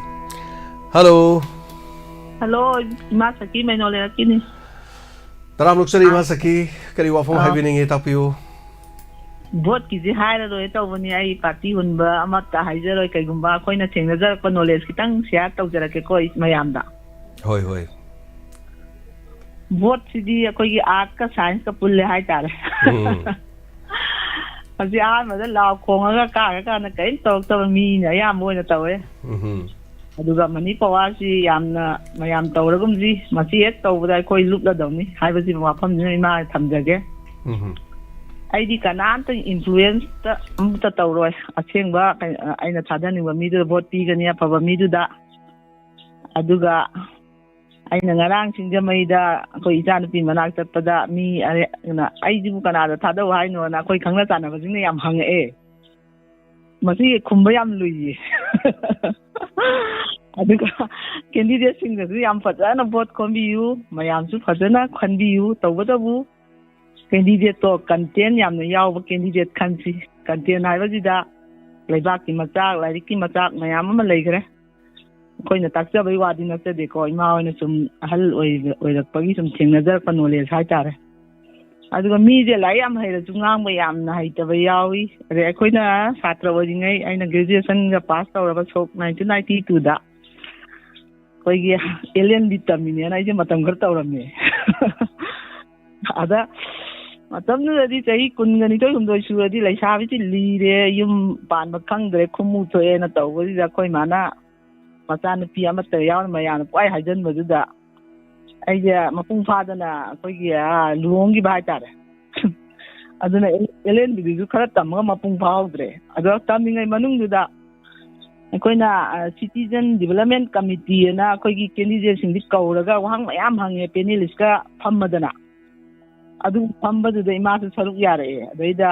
moina economic policy aida rajniti gi lanina warol adu nang hayeng karaga kari min tauba de manifesto kari no kani yam hangye ba panelist singuna hoi akoi di kan khangmana te sum ta bane adu mama sum ningjang akpane ada question kumbang am da ba yam hai bla yam hai ba mi yam yawe ba adu kumbang da mi du na vote adum pungka da ka ba yaw gi ba mana tengna dara ko ni ko hoi aduna ma koi manipur je tharak di adum khara ta le ba oi bune aduna yam khang hairaga su vote ka kai su kai de wa di plak wa mina tare sira su simina tare ai ha adu bo koi na pana lari haira su leibak ning da ba ma di yara roi aduga ai mana sum kai khara janen kai mana pa ja ba da america daga di koi gi candidate sing ji kauraga debate tauraga afaba mihut khanji kaina haibagi moigi decision am lei mane ba ko hoi lei ada adu thadoknaraga mayam prajagi oina ko khanminna si haibase mamagi mota di lei posit ki jagni kem sitra su phamde yadabagi phamba idina imana su thambiri hauzik mamangi lana sina mamang da silamba paisa yaksang kumai natragana any festival ama manipur da lakpa matamda sitpagi sang asiga hauzik lan manung asida siliba sang asiga economic se aduki matik down oi base khoi kanam ta mangja banate khoi khatani mangjari se aduna lana sina tongjaba karim ta leite adu iman lan se kari hai tawba ngamda basu oiramba yai khoi sina si oi gre ado handaki matang se imma mamana haibadi awon mama pora si ꯁꯤꯗꯩꯗ ꯑꯣꯟꯕꯁꯤꯗ ꯑꯩꯈꯣꯏꯁꯨ ꯑꯣꯟꯕ ꯌꯥꯎꯍꯧꯗ꯭ꯔꯒꯗꯤ ꯑꯣꯟꯊꯈꯤꯅꯤ ꯅꯥꯇꯩ ꯆꯥꯗꯕ ꯃꯐꯝꯗ ꯑꯩ ꯃꯥꯅ ꯁꯨꯝ ꯈꯜꯂꯤꯅꯤ ꯑꯩꯈꯣꯏ ꯃꯤꯀꯞ ꯊꯣꯛꯑꯁꯤ ꯃꯤꯀꯞ ꯊꯣꯛꯄꯁꯤꯗ ꯀꯅꯥꯝꯇꯅ ꯍꯧꯗꯣꯛꯑꯒ ꯊꯣꯛꯄ ꯅꯠꯇꯕ ꯑꯩꯈꯣꯏ ꯏꯁꯥ ꯏꯇꯣꯝꯇ ꯊꯣꯛꯆꯔꯁꯦꯅ ꯑꯩꯅ ꯇꯥꯕꯤꯔꯤꯕ ꯃꯌꯥꯝ ꯗꯥꯏꯃꯟꯕꯨ ꯇꯥꯕꯤꯔꯤꯕ ꯃꯌꯥꯝ ꯑꯗꯒꯤ ꯃꯌꯥꯝꯗ ꯏꯃꯥꯅ ꯑꯄꯤꯜ ꯇꯧꯖꯅꯤꯡꯕ ꯍꯥꯏꯇꯥꯔꯦ ꯊꯝꯖꯔꯒꯦ ꯊꯦꯡꯛ ꯌꯨ ꯊꯦꯡꯅꯔꯒ ꯂꯩꯕꯅꯤꯅ ꯀꯌꯥꯝ ꯀꯨꯏꯅ ꯊꯦꯡꯅꯗꯣꯔꯤ ꯀꯌꯥꯝ ꯀꯨꯏꯅ ꯄꯩꯁꯥ ꯈꯥꯏꯅꯗꯣꯔꯤ ꯀꯌꯥꯝ ꯀꯨꯏꯅ ꯋꯥꯗꯣꯔꯤ ꯍꯥꯏꯕꯁꯤꯗꯤ ꯃꯃꯥꯅ ꯍꯥꯏꯕ ꯉꯝꯗ꯭ꯔꯦꯅꯦ ꯁꯤꯗꯤ ꯌꯥꯝ ꯆꯨꯝꯕ ꯋꯥꯐꯝꯅꯤ ꯍꯧꯖꯤꯛ ꯃꯅꯤꯄꯨꯔꯗ ꯊꯣꯛꯂꯤꯕ ꯏꯔꯥꯡ ꯑꯁꯤꯅ ꯃꯤꯑꯣꯏ ꯈꯨꯗꯤꯡꯃꯛ ꯈꯝ ꯊꯦꯡꯅ ꯋꯥꯅꯕ ꯍꯥꯏꯕꯗꯨꯅꯤ ꯑꯗꯨꯒ ꯂꯣꯏꯅꯅ ꯗꯨꯀꯥꯟ ꯐꯝꯃꯤꯕ ꯀꯛꯆꯤꯡ ꯕꯖꯥꯔꯗ ꯅꯠꯇꯅ ꯃꯅꯤꯄꯨꯔꯒꯤ ꯃꯐꯝ ꯈꯨꯗꯤꯡꯃꯛꯇ ꯊꯦꯡꯛ ꯌꯨ ꯑꯣꯂꯦꯟꯒꯤ ꯇꯤꯝꯅ ꯀꯣꯏꯅ ꯆꯠꯄꯒꯤ ꯇꯣꯉꯥꯟ ꯇꯣꯉꯥꯟꯕ ꯊꯧꯔꯝ ꯑꯗꯨꯒ ꯚꯣꯠ ꯏꯂꯦꯛꯁꯟꯒ ꯃꯔꯤ ꯂꯩꯅꯕꯗ ꯃꯅꯤꯄꯨꯔꯒꯤ ꯃꯐꯝ ꯈꯔꯗ ꯆꯠꯄ ꯈꯔ ꯍꯧꯈ꯭ꯔꯦ ꯑꯗꯨꯒ ꯉꯁꯤ ꯅꯣꯡꯃ ꯅꯤꯅꯤ ꯂꯩꯔꯒ ꯃꯐꯝ ꯑꯇꯩꯗꯁꯨ ꯈꯔ ꯆꯠꯂ ꯃꯤꯌꯥꯝꯒꯤ ꯃꯣꯠ ꯂꯧꯔꯛꯄꯒꯤ ꯑꯗꯨꯒꯨꯝꯕ ꯇꯥꯟꯖꯥꯁꯨ ꯈꯪꯃꯤꯟꯅꯁꯤ ꯍꯜꯂꯣ ꯍꯜꯂꯣ ꯇꯔꯥꯝ ꯅꯣꯛꯆꯔꯤ ꯇꯥꯃꯣ ꯖꯦꯝꯁ ꯁꯣꯃꯣꯔꯖꯤꯠ ꯍꯨꯌꯥꯝ ꯁꯣꯃꯣꯔꯖꯤꯠ ꯇꯔꯥꯝ ꯅꯣꯛꯆꯔꯤ ꯇꯥꯛꯄꯤꯌꯨ ꯀꯔꯤ ꯋꯥꯐꯝ ꯍꯥꯏꯕꯤꯌꯨ ꯁꯤꯅꯥꯃꯣꯏ ꯂꯩꯀꯥꯏꯗꯒꯤ ꯉꯔꯥꯡ ꯇꯥꯃꯣꯒꯤ ꯑꯩꯈꯣꯏꯒꯤ ꯀꯦꯃꯦꯔꯥ ꯅꯝꯕꯒꯤ ꯚꯤꯗꯤꯑꯣ ꯑꯃ ꯎꯕꯗꯣ ꯑꯗꯨꯗꯤ ꯑꯩꯁꯨ ꯇꯥꯃꯣꯒꯤ ꯄꯣꯠꯇꯨ ꯌꯥꯝ ꯅꯨꯡꯁꯤꯕ ꯑꯩꯁꯨ ꯃꯇꯝ ꯑꯃꯗ ꯈꯔ ꯀꯦꯃꯦꯔꯥ ꯅꯝꯕ ꯈꯔ ꯆꯠꯂꯝꯃꯦꯕꯀꯣ ꯑꯩꯈꯣꯏ ꯁꯤꯅꯥꯝꯗꯒꯤ ꯆꯨꯔꯆꯥꯟꯄꯨꯔ ꯃꯩꯇꯩ ꯂꯩꯀꯥꯏꯗ ꯏꯃꯥꯟꯅꯕ ꯑꯃ ꯂꯨꯍꯣꯡꯉꯦꯕ ꯑꯗꯨ ꯀꯦꯃꯦꯔꯥ ꯅꯝꯕ ꯆꯠꯂꯦ ꯁꯤꯗꯩ ꯄꯨꯡ 6ꯗꯩ ꯆꯠꯄꯅꯦꯕꯀꯣ ꯑꯩꯈꯣꯏ ꯀꯩꯅꯥꯗꯣ ꯀꯦꯔꯝꯗ꯭ꯔꯤ ꯃꯇꯝꯗꯣ ꯉꯟꯅ ꯌꯧꯋꯦꯕ ꯄꯨꯡ 6ꯗꯩ ꯆꯠꯄꯗꯣ 9 ꯈꯤꯇꯪ ꯍꯦꯟꯕꯗ ꯌꯧꯋꯦꯕ ꯌꯥꯝ ꯅꯨꯡꯁꯤꯕ ꯊꯧꯗꯣꯛ ꯂꯩꯕꯅꯦ ꯍꯥꯏꯌꯣ ꯑꯗꯩ ꯑꯃꯨꯛ ꯉꯟꯃꯟꯗꯅ ꯑꯩꯈꯣꯏ ꯈꯨꯒꯥ ꯗꯥꯝ ꯌꯦꯡꯕ ꯆꯠꯂꯦꯕ ꯇꯥꯃꯣꯀꯣ ꯉꯁꯤꯗꯩ ꯆꯍꯤ 9 ꯃꯨꯛꯀꯤ ꯋꯥꯔꯤꯅꯤ ꯇꯥꯃꯣ ꯍꯣꯏ ꯌꯥꯝ ꯅꯨꯡꯁꯤꯕ ꯋꯥꯔꯤꯅꯤ ꯇꯥꯃꯣꯒꯤ ꯍꯧꯖꯤꯛꯀꯤ ꯀꯦꯃꯦꯔꯥ ꯅꯝꯕ ꯉꯔꯥꯡꯗꯩ ꯇ꯭ꯔꯥꯏꯁꯨ ꯇꯧꯖꯕ ꯑꯩꯁꯨ ꯇꯥꯃꯣꯒꯤ ꯍꯦꯛ ꯀꯩꯅꯣ ꯚꯤꯗꯤꯑꯣ ꯅꯝꯕꯒꯤ ꯆꯠꯄꯒꯤ ꯎꯕꯗꯣ ꯍꯣꯏ ꯃꯌꯥꯝꯅꯁꯨ ꯌꯥꯝ ꯗꯥꯏꯔꯦꯟ ꯑꯣꯏꯈ꯭ꯔꯦ ꯌꯥꯝ ꯄꯦꯟꯅꯕ ꯄꯣꯠ ꯑꯃ ꯑꯣꯏꯈ꯭ꯔꯦ ꯍꯣꯏ ꯑꯗꯨꯅ ꯑꯩꯈꯣꯏꯁꯨ ꯇꯥꯃꯣꯒꯤ ꯑꯗꯨ ꯍꯦꯛ ꯎꯕꯗꯩ ꯑꯩꯈꯣꯏꯁꯨ ꯇꯥꯖꯔꯝꯕꯅꯦ ꯃꯌꯥꯝꯅ ꯐꯣꯟ ꯇꯣꯏꯅ ꯐꯪꯕ ꯃꯤ ꯈꯔ ꯂꯦꯞꯄꯤꯌꯨ ꯍꯥꯏꯕꯗꯨꯁꯨ ꯑꯩꯈꯣꯏꯁꯨ ꯂꯦꯞꯆꯔꯝꯃꯕꯅꯦꯕ ꯀꯩꯁꯨ ꯀꯥꯏꯗꯦꯗ ꯃꯔꯛ ꯃꯔꯛꯇ ꯑꯗꯨꯝ ꯇꯧꯕ ꯇꯥꯟꯖꯥ ꯍꯥꯡꯉꯗꯤ ꯑꯗꯨꯝ ꯇꯧꯒꯗꯕꯅꯤ ꯇꯥꯃꯣꯒꯤ ꯑꯗꯨ ꯎꯕꯗꯨꯗ ꯑꯩꯁꯨ ꯌꯥꯝ ꯍꯦꯛ ꯄꯦꯟꯖꯕ ꯍꯥꯏꯇꯥꯔꯦ ꯁꯛꯐꯝꯗꯤ ꯑꯗꯨꯝ ꯇꯥꯃꯣꯒꯤ ꯁꯛꯐꯝꯗꯤ ꯑꯗꯨꯝ ꯃꯥꯜꯂꯦ ꯑꯗꯨꯒ ꯉꯥꯡꯊꯣꯛ ꯁꯛꯇꯣꯔꯛꯄ ꯑꯗꯨꯝ ꯋꯥꯡꯕ ꯇꯥꯃꯣꯗꯤ ꯑꯗꯨꯝ ꯁꯔꯨꯛ ꯈꯥꯟ ꯍꯥꯏꯐꯦꯠ ꯃꯥꯜꯂꯦ ꯑꯗ ꯇꯥꯏ ꯕꯣꯠꯀꯤ ꯃꯌꯥꯝ ꯑꯃꯁꯨ ꯈꯟꯅꯕꯤꯔꯤ ꯄꯨꯔꯥ ꯂꯥꯟꯒꯤꯗꯤ ꯇꯥꯃꯣ ꯇꯨꯃꯤꯟꯅ ꯑꯗꯨꯝ ꯊꯝꯈ꯭ꯔꯦ ꯍꯥꯏꯕ ꯇꯥꯔꯦꯀꯣ ꯑꯩꯈꯣꯏ ꯕꯣꯠ ꯂꯥꯛꯄꯗꯒꯤ ꯃꯐꯝꯗ ꯑꯃꯗꯈꯔ ꯖꯤꯔꯤꯔꯣꯝꯗ ꯕꯣꯝ ꯇꯧꯔꯒ ꯀꯩꯅꯣ ꯇꯧꯕꯒꯤꯁꯨ ꯇꯥꯖꯩ ꯁꯣꯝ ꯀꯩꯅꯣꯔꯣꯝꯗ ꯏꯁꯝ ꯃꯣꯏꯔꯥꯡ ꯄꯨꯔꯦꯟ ꯂꯣꯝꯗꯁꯨ ꯀꯨꯝꯊꯔꯛꯑꯦ ꯈꯣꯠꯊꯔꯛꯑꯦ ꯀꯥꯏ ꯍꯥꯏꯕꯒꯤ ꯄꯥꯎꯁꯨ ꯑꯗꯨꯝ ꯇꯥꯖꯩꯀꯣ ꯇꯥꯃꯣ ꯀꯨꯝꯊꯔꯛꯑꯦ ꯑꯗꯨ ꯇꯧꯔꯦꯅ ꯃꯌꯥꯝꯁꯦ ꯍꯥꯏꯅꯔꯤꯕꯅꯤ ꯑꯩꯈꯣꯏ ꯁꯤꯗꯁꯨ ꯑꯗꯨꯝ ꯁꯣꯝꯗ ꯂꯥꯏꯠ ꯀꯥꯞꯄꯤ ꯁꯣꯝꯗ ꯈꯔ ꯑꯗꯨꯝ ꯃꯨꯞꯃꯦꯟ ꯇꯧꯕ ꯎꯏ ꯈꯣꯠꯂꯤ ꯀꯥꯏꯅ ꯑꯗꯨꯝ ꯗ꯭ꯔꯣꯟꯒꯤ ꯐꯨꯇꯦꯖꯇ ꯀꯩꯗꯧꯕꯗ ꯑꯗꯨꯝ ꯌꯦꯡꯅꯕꯗꯀꯣ ꯀꯟꯅꯁꯨ ꯇꯧꯖꯔꯤ ꯑꯩꯈꯣꯏ ꯃꯌꯥꯝ ꯑꯃꯁꯨ ꯑꯩꯈꯣꯏ ꯑꯈꯪ ꯑꯍꯩ ꯃꯌꯥꯝ ꯑꯃꯁꯨ ꯍꯥꯏꯕꯤꯔꯤ ꯑꯗꯨꯅ ꯑꯩꯈꯣꯏꯗꯤ ꯇꯥꯃꯣ ꯀꯔꯤ ꯄꯣꯠꯁꯦ ꯄꯨꯔꯥ ꯊꯕꯛꯁꯦ ꯀꯔꯤ ꯍꯥꯏꯒꯗꯕꯅꯣ ꯈꯪꯖꯗ꯭ꯔꯦꯗꯤ ꯕꯣꯠꯇꯁꯨ ꯑꯗꯨꯝ ꯀꯟꯅꯔꯤ ꯂꯥꯟꯁꯨ ꯑꯗꯨꯝ ꯀꯜꯂꯤꯀꯣ ꯃꯥꯅꯤ ꯑꯗꯨꯅ ꯑꯩꯈꯣꯏꯗꯤ ꯀꯩꯁꯨ ꯊꯣꯏꯗꯣꯛꯄ ꯍꯥꯏꯅꯤꯡꯉꯥꯏ ꯂꯩꯇꯦ ꯑꯗꯨꯕꯨ ꯑꯩꯈꯣꯏꯒꯤ ꯂꯝꯕꯤꯁꯦ ꯈꯨꯟꯗ꯭ꯔꯥꯛꯄꯝ ꯀꯦꯟद्ꯔꯒꯤ ꯑꯣꯏꯕ ꯂꯝꯕꯤꯁꯤꯡꯗꯤ ꯇꯥꯃꯣ ꯆꯠꯄ ꯁꯨꯡꯌꯥ ꯌꯥꯗ꯭ꯔꯦꯍꯦ ꯃꯁꯤꯡꯗꯤ ꯑꯩꯈꯣꯏ ꯃꯔꯤ ꯂꯩꯅꯕꯁꯤꯡꯅ ꯑꯩꯈꯣꯏꯒꯤ ꯑꯝꯇꯪ ꯌꯦꯡꯁꯤꯟꯕꯤꯔꯒ ꯈꯔ ꯊꯨꯅ ꯑꯝꯇꯪ ꯀꯣꯏꯂꯥꯁꯀꯁꯦ ꯈꯔ ꯐꯖꯅ ꯊꯥꯕꯤꯔꯒꯗꯤꯀꯣ ꯌꯥꯗ꯭ꯔꯦ ꯈꯨꯔꯥꯏꯒꯤ ꯑꯗꯒꯤ ꯆꯠꯄꯗꯒꯤ ꯊꯣꯡ ꯍꯦꯛ ꯂꯥꯟꯊꯕꯗꯣ ꯑꯗꯥꯏꯗꯒꯤ ꯍꯧꯔꯦ ꯌꯥꯗ꯭ꯔꯦ ꯑꯗꯨꯗꯩ ꯌꯥꯗꯕꯗꯨꯅ ꯍꯥꯏꯇꯥꯔꯦꯀꯣ ꯑꯗ ꯈꯨꯔꯥꯏ ꯍꯩꯀ꯭ꯔꯨ ꯃꯈꯣꯡ ꯑꯗꯒꯤ ꯁꯣꯝ ꯁꯥꯏꯠ ꯃꯇꯦꯛ ꯈꯔ ꯌꯥꯗ꯭ꯔꯦꯗ ꯄꯥꯡꯒꯩꯔꯣꯝ ꯁꯥꯏꯠ ꯑꯗꯥꯏꯐꯥꯎ ꯑꯗꯨꯝ ꯌꯥꯗ꯭ꯔꯦꯗ ꯑꯗꯨꯝ ꯍꯦꯛ ꯂꯝꯂꯣꯡꯒꯤ ꯊꯣꯡꯗꯩꯅ ꯇꯥꯃꯣ ꯑꯗꯨꯝ ꯗꯣꯂꯥꯏ ꯊꯥꯕꯤ ꯗꯥꯝ ꯋꯥꯏ ꯍꯥꯏꯕ ꯇꯥꯔꯦ ꯃꯆꯤꯠ ꯃꯇꯦꯛ खितंग फाब यावी अदु कैसु फाबा ओइदे सम किलोमीटर अमनि खा फाबा अदे मु कोमजा वाता गारे हब तारे तामको माने समाज खुंजा पंगी स्मरक कनग फत्रि जी तामो रो इबे फत्र जाने होय अदुना मरि लेने सिंगना यंजन बिरग अमदं खा थुना सेंबिरगदि यामना कोई सोंगी प्रजा सिंग अदु मतक कोई मणिपुर पुंबगी प्रजा स्टेट हाईवे सु ओइरिबको अदु खा थुना सेंबिरगदि याम नुवाइबा म ओइगनेना खंजै तामो Thank you. Hayengi kuigi guest mayam dong tuning sinjage hayengi guest Danabir Maibam Huyen Lanpao editor Huyen Lanpao mayam na hari basigi damak kuigi donor oibiba pamba makai donor oibiu unda pujara ke mathang haiba tare mayam gi damak koina sigumba tanja sida hello hello tabibra tajare sir ai wa khar gang gi jaga tapi se sir mayam da hoji hoji live ta mioi kayamarum thorom se live ta saru yabiri hoji hoji mak live ta mioi chani pan maya da lady sir minga lai phanga mukta mayam dam to khangan se sir ai gi mi je sahade bai kom kauje aduga ai hoji hoji America ra ka bukta le jabi ozagi present address sikra wai de obi no hoji kanu gis aseng bai sagi yum se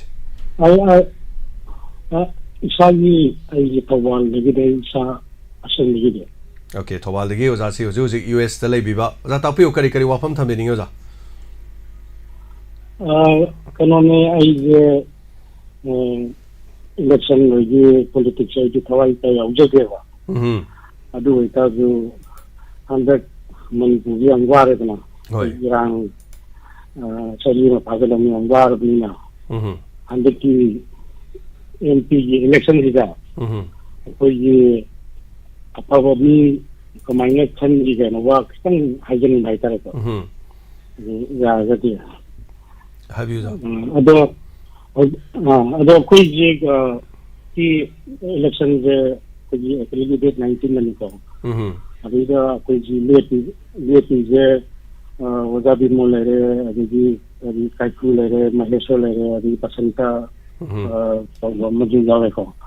अदो आइना ma'am हाइजनिंग दे मणिपुर जे अंगवारे अदुना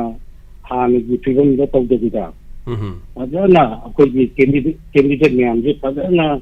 माने तरीके तो बा अभी कर्म मकन बिनो अभी वांगांग बदा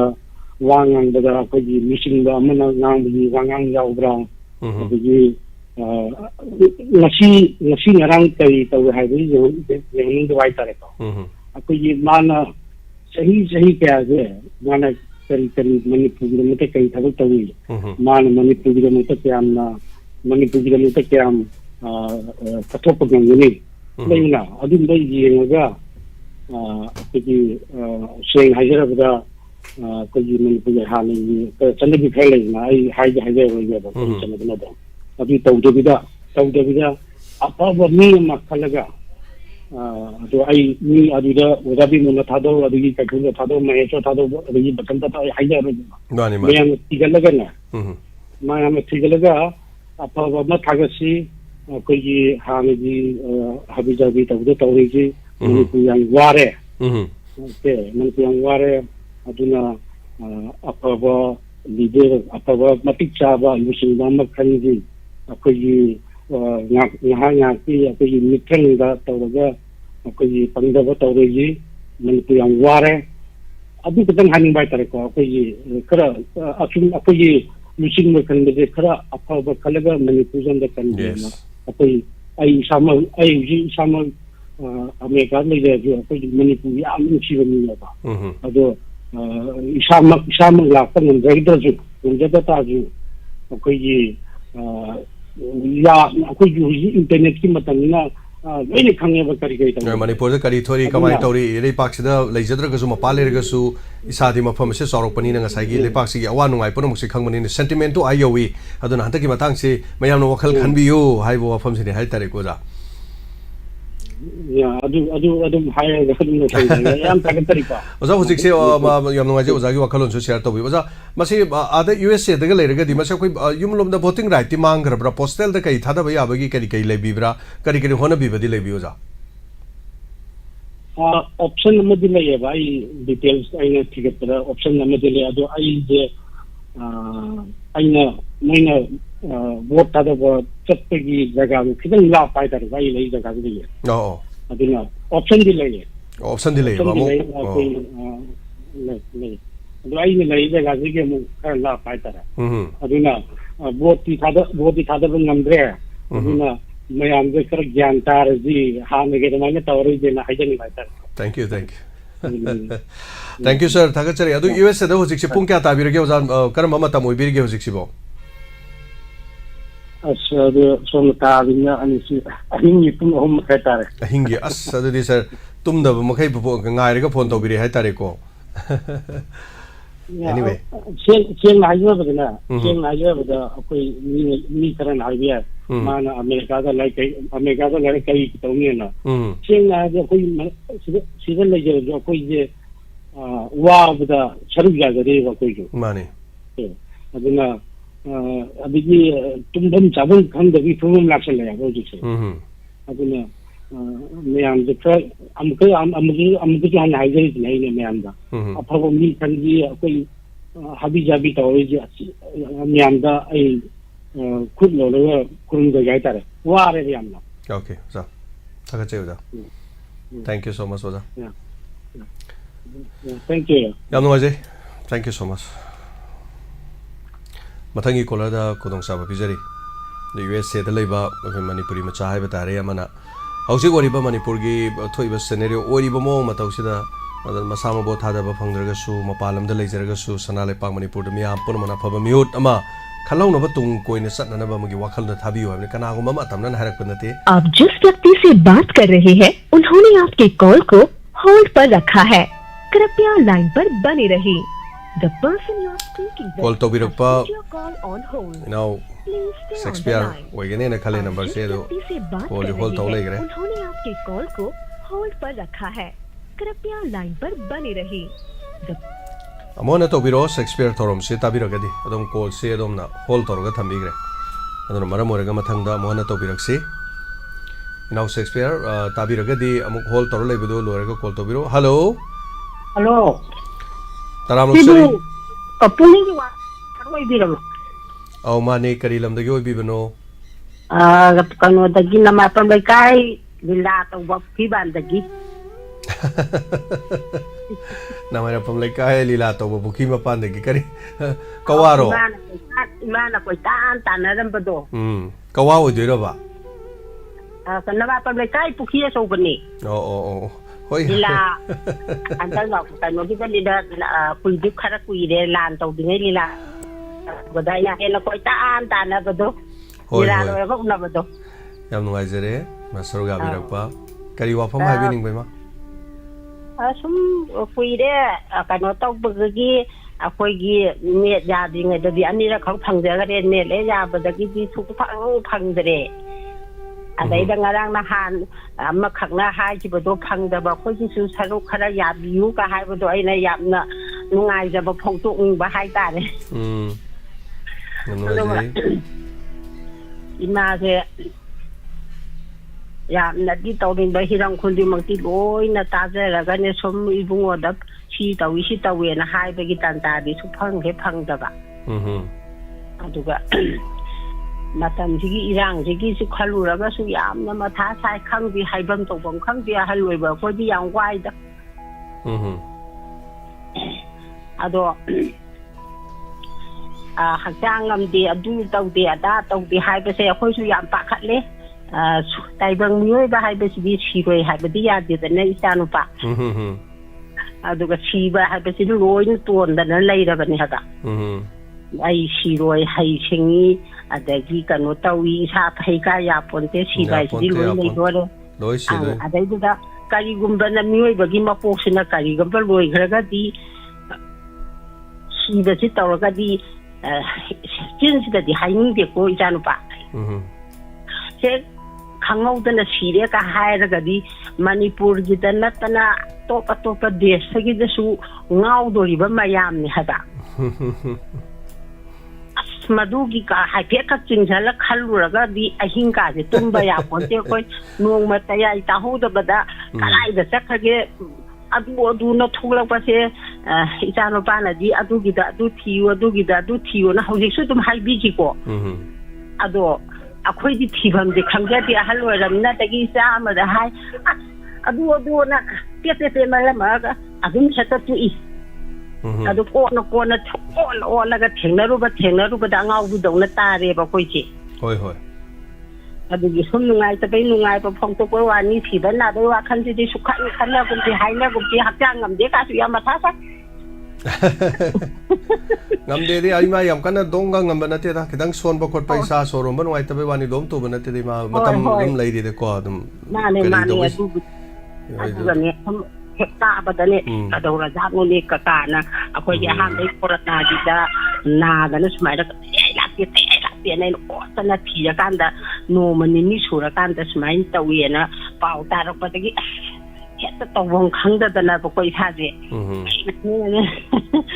ꯈꯜꯂꯨꯕꯗꯣ ꯑꯗꯨꯒ ꯉꯥꯎꯈꯤꯕꯗꯨꯒꯤ ꯈꯜꯂꯨꯔꯒꯗꯤ ꯅꯥꯏꯒ ꯍꯥꯏꯕꯁꯦ ꯇꯥꯅꯤꯡꯗꯦ ꯍꯥꯏꯕ ꯌꯥꯝꯅ ꯀꯤꯖꯩꯌꯦꯕ ꯃꯅꯤꯄꯨꯔꯗ ꯑꯋꯣꯏꯅꯀꯤꯅꯦ ꯌꯥꯝ ꯁꯥꯡꯅꯁꯨ ꯍꯥꯏꯖꯔꯒ ꯍꯥꯏꯅꯤꯡꯕꯗꯤ ꯃꯌꯥꯝ ꯑꯃꯅꯤꯁꯦ ꯍꯩꯁꯨ ꯍꯩꯇꯦ ꯑꯍꯜ ꯑꯣꯏꯔꯕꯅꯤꯅ ꯑꯗꯨꯒ ꯑꯩ ꯈꯤꯇꯪ ꯅꯨꯡꯉꯥꯏꯖꯗꯕ ꯁꯤ ꯇꯧꯔꯒꯗꯤ ꯁꯤ ꯃꯦꯠ ꯇꯧꯈꯤꯕꯗ ꯑꯩꯈꯣꯏ ꯃꯌꯥꯝꯗꯤ ꯍꯦꯛ ꯉꯥꯎꯕ ꯁꯤ ꯃꯦꯠ ꯇꯧꯕ ꯑꯗꯨ ꯈꯟꯖꯜꯂꯨꯗ꯭ꯔꯒꯗꯤ ꯐꯩ ꯈꯟꯖꯜꯂꯨꯔꯒꯗꯤꯅꯦ ꯍꯦꯛꯇ ꯋꯥꯈꯜꯁꯦ ꯄꯤꯁꯟꯈꯤꯖꯥꯠꯅꯤ ꯑꯗꯨꯅ ꯅꯥꯕꯁꯨ ꯌꯥꯗꯦ ꯌꯦꯛꯄꯁꯨ ꯌꯥꯗꯦ ꯃꯅꯤꯄꯨꯔꯗ ꯊꯃꯣꯏ ꯆꯥꯎꯊꯣꯛꯄꯁꯦ ꯑꯩꯈꯣꯏꯅ ꯌꯥꯝ ꯊꯥꯒꯠꯂꯒꯁꯨ ꯅꯨꯡꯉꯥꯏꯇꯦ ꯊꯤꯅ ꯆꯥꯎꯈ꯭ꯔꯖꯥꯠꯅꯤꯀꯣ ꯏꯆꯥꯖꯦꯟꯁꯤꯅ ꯆꯥꯎꯕꯁꯦ ꯑꯗꯣ ꯑꯩꯅ ꯁꯨꯝ ꯇꯥꯖꯔꯛꯄꯗ ꯍꯥꯟꯅꯗꯤ ꯅꯨꯄꯤ ꯉꯥꯛꯇ ꯑꯣꯏꯅ ꯇꯧꯔꯝꯃꯦꯕꯀꯣ ꯍꯧꯖꯤꯛꯇꯤ ꯃꯥꯏꯀꯩ ꯄꯨꯝꯅꯃꯛꯇꯒꯤ ꯅꯨꯄꯥ ꯅꯍꯥ ꯏꯆꯥꯁꯤꯡ ꯑꯗꯒꯤ ꯏꯁꯨꯡ ꯏꯃꯥꯟꯅꯕꯗꯤ ꯈꯪꯗꯦ ꯃꯌꯥꯝ ꯑꯃ ꯀꯣꯜ ꯇꯧꯔꯛꯄꯁꯤ ꯇꯥꯕꯗꯅꯦ ꯌꯥꯝ ꯍꯦꯛꯇ ꯈꯔꯖꯥꯠꯅꯤꯀꯣ ꯍꯣꯏ ꯌꯥꯝ ꯅꯨꯡꯉꯥꯏꯖꯩ ꯃꯥ ꯊꯥꯒꯠꯆꯔꯤ ꯁꯤ ꯍꯥꯏꯔꯒ ꯂꯣꯏꯁꯤꯟꯖꯔꯒꯦ ꯊꯥꯒꯠꯆꯔꯤ ꯃꯥ ꯅꯥꯗ ꯌꯦꯛꯇꯕ ꯑꯣꯏꯃꯤꯟꯅꯁꯤ ꯌꯥꯏꯐꯕ ꯑꯐꯕ ꯑꯣꯏꯃꯤꯟꯅꯔꯁꯤ ꯃꯥ ꯍꯣꯏ ꯑꯗꯣ ꯉꯁꯤꯗꯤ ꯑꯩ ꯅꯨꯡꯉꯥꯏꯌꯦ ꯑꯩꯈꯣꯏꯒꯤ ꯅꯦꯠ ꯌꯥꯗ꯭ꯔꯤꯉꯩꯗꯅꯦ ꯑꯅꯤꯈꯛ ꯐꯪꯈꯤꯕꯗꯨꯗꯒꯤ ꯁꯨꯛꯐꯪ ꯐꯪꯗꯕꯉꯁꯤꯗꯤ ꯌꯦꯡꯕꯗ ꯇꯥꯏꯃꯤꯡ ꯆꯞ ꯆꯥꯔꯝꯃꯦ ꯑꯃꯨꯛꯇꯕꯨ ꯌꯦꯡꯒꯦꯅ ꯑꯍꯥꯟꯕꯒꯤꯗꯨ ꯇꯧꯔꯦ ꯑꯗꯨꯒꯗꯤ 700ꯅ ꯂꯣꯏꯕ ꯇꯧꯔꯦ ꯑꯗꯨꯒꯗꯤ ꯁ꯭ꯋꯤꯆ ꯑꯣꯐ ꯍꯥꯏꯔꯛꯑꯦ ꯃꯁꯤ ꯑꯃꯨꯛ ꯌꯦꯡꯉꯦ ꯑꯗꯨꯒꯗꯤ ꯆꯞ ꯆꯥꯅ ꯄꯥꯏꯔꯛꯄꯩ ꯋꯥꯅꯤ ꯌꯥꯝ ꯅꯨꯡꯉꯥꯏ ꯅꯥꯗꯅ ꯃꯌꯥꯝꯒꯤ ꯁꯦꯕꯥ ꯇꯧꯍꯣꯀꯣ ꯊꯃꯣꯏ ꯆꯥꯎꯏ ꯌꯥꯝ ꯊꯤꯅ ꯆꯥꯎꯔꯖꯥꯠꯅꯤꯀꯣꯊꯥꯒꯠꯆꯔꯤ ꯃꯥ ꯊꯥꯒꯠꯆꯔꯤ ꯌꯥꯝ ꯐꯔꯦ ꯌꯥꯝ ꯅꯨꯡꯉꯥꯏꯔꯦ ꯊꯝꯃꯒꯦ ꯊꯦꯡꯛ ꯌꯨ ꯏꯃꯥ ꯊꯥꯒꯠꯆꯔꯤ ꯍꯥꯏꯅꯕ ꯂꯩ ꯃꯤꯅ ꯀꯔꯤ ꯍꯥꯏꯔꯤꯕ ꯃꯤꯅ ꯊꯥꯒꯠꯄꯗ ꯌꯥꯝ ꯍꯔꯥꯎꯔꯨꯅꯣꯏ ꯃꯤꯅ ꯊꯥꯒꯠꯄꯗ ꯌꯥꯝ ꯍꯔꯥꯎꯔꯨꯅꯣꯏ ꯃꯤꯅ ꯊꯤ ꯉꯥꯡꯉꯦꯗꯅ ꯀꯔꯤꯝꯇ ꯃꯋꯥ ꯂꯧꯔꯨꯅꯣꯏ ꯊꯦꯡꯛ ꯌꯨ ꯃꯊꯪꯒꯤ ꯀꯣꯂꯔꯗ ꯈꯨꯗꯣꯡꯆꯥꯕ ꯑꯃꯨꯛ ꯄꯤꯖꯔꯤ ꯁꯔꯨꯛ ꯌꯥꯕꯤꯌꯨ ꯐꯣꯡꯗꯣꯛꯄꯤꯌꯨ ꯑꯗꯣꯝꯒꯤ ꯄꯨꯛꯅꯤꯡꯗ ꯐꯥꯎꯔꯛꯄ ꯋꯥꯈꯜꯂꯣꯟ ꯈꯨꯗꯣꯡꯆꯥꯕꯗꯨ ꯄꯤꯖꯔꯤ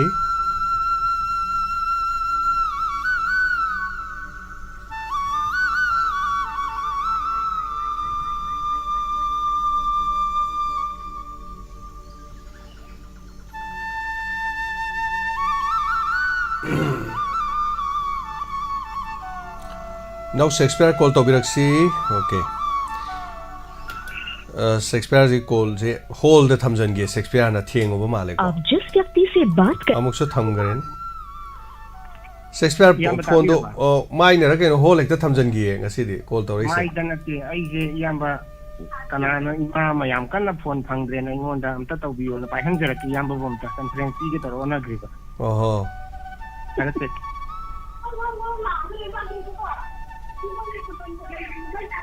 ima hairo Hello, ima bukhoi ma me mane ba ija iPhone ni sabang phangwa ngamdre ai imai phone ta bai imai ka phone phawna roi na ima ni wari phangwa ngamdre iPhone ni khamai tai no khangdi ima kui khidiri dai ne phone phangba ima phone adum phangi du di koi re phangge phangpudi adu dai sa bane paam dang tamning ba hai ta re ni ko imana tambiu nang do au manga ta manare ita tha de na khangdi Tamut Yenski Manaki Lapani Mai Virgin Kawani na Madu Imani Rido Tileboko and Imai Rido Ani Julayeboko do she Wahong Paga Santi Lajan higher as Ima Wahong the power the part of what demanded Tamogido Korashiamakanda the Pangada Kangi Hi Mado I know Saking Tarabra I told you Sari Hai thing going young na pi kai imana tha je ba ti chi han che ke ha se ji ya de dai da puro ima ai kan puro ena dai mo pu ji ya ima de no ai de ita de ji to ka bi ma ka ma ngala ma ku ji ta mo phon bu ni wan phon taw au ko kan na ra man ngang phon chong phang da ba ima na chi ni ma sai de wa pa ji phang da ba ina kai daw la za no ai phon ji boy na na a de taw e do ngang ki la me do ima do phang di Pukning Rido to ado hujiki ma thila madudi pha ba ma le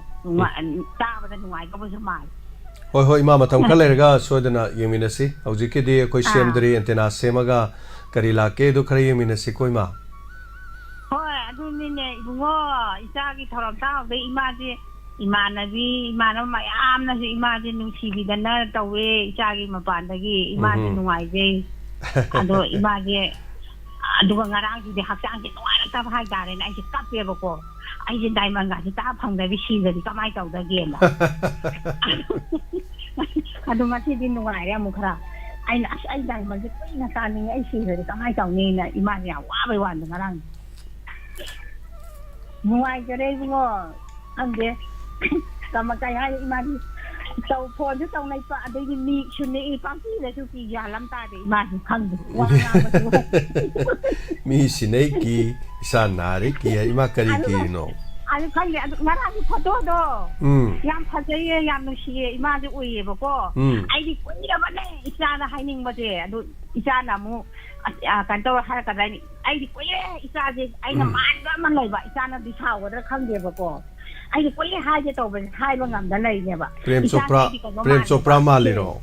na te Amitabh Bachchan do ma le Amitabh Bachchan ma le ai ko ye ba ne hai je to ba hai bi sai da na hai ngam dri ba pari ma ta chari ma wang wa da gi kai da gi adai khang ne ya man hai ka ai ko ye da hai ro ko di ngam da ba iman na ai ne yam pam jaba hero hai ta ne ai ne yam pam jaba hero ne ai se dong wang do da ngang ngori nge ge ke ro le kai de so dum hai ma si wang thong wang da ma si Amitabh Bachchan no wang du makla ki sang sang da de ge langon awang ba khara hai mayam no ingon da thol ni langon da oh chingmi ma le rami hai khoi si langon mamang da langon an ma le ye langon je son gi ke no gin langon no na ta ba ada som da langon an le ye da langon da awang mam le jani ado awang mu du na mana gari ma thakti pochi tap par thang dei hai ri ada ma si langon awang ma la ni wang da na tawi ma tapu ma kari chi thaba le ri o adune ima hoji kai bhot ya ma su kai bo hai ja ro kai mo khana taw ja ro hai ima hoina mi am ki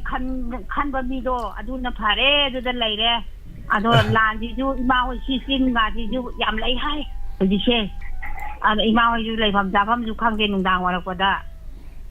ado ya lam ta ti ima hoi ju khang de ji taw ji hin ni lai me taw ji isa ji tai ai ta ba isai sang na ji ta ba Pukning Warol ta ba ma chi ta hau da di lai ba ya da ra hoi thagachari ma yam noi je duga inau Birjet especially thank you very much ima pukhau ima da radio ma pibi ba ad mahana pigene have si sarang patagi ima ma hai sarang pat ima si exactly kanano haidri ma puru be lai khidre dukan phami adu pofam phami hai adu kanano se election mangamdri aduga soidana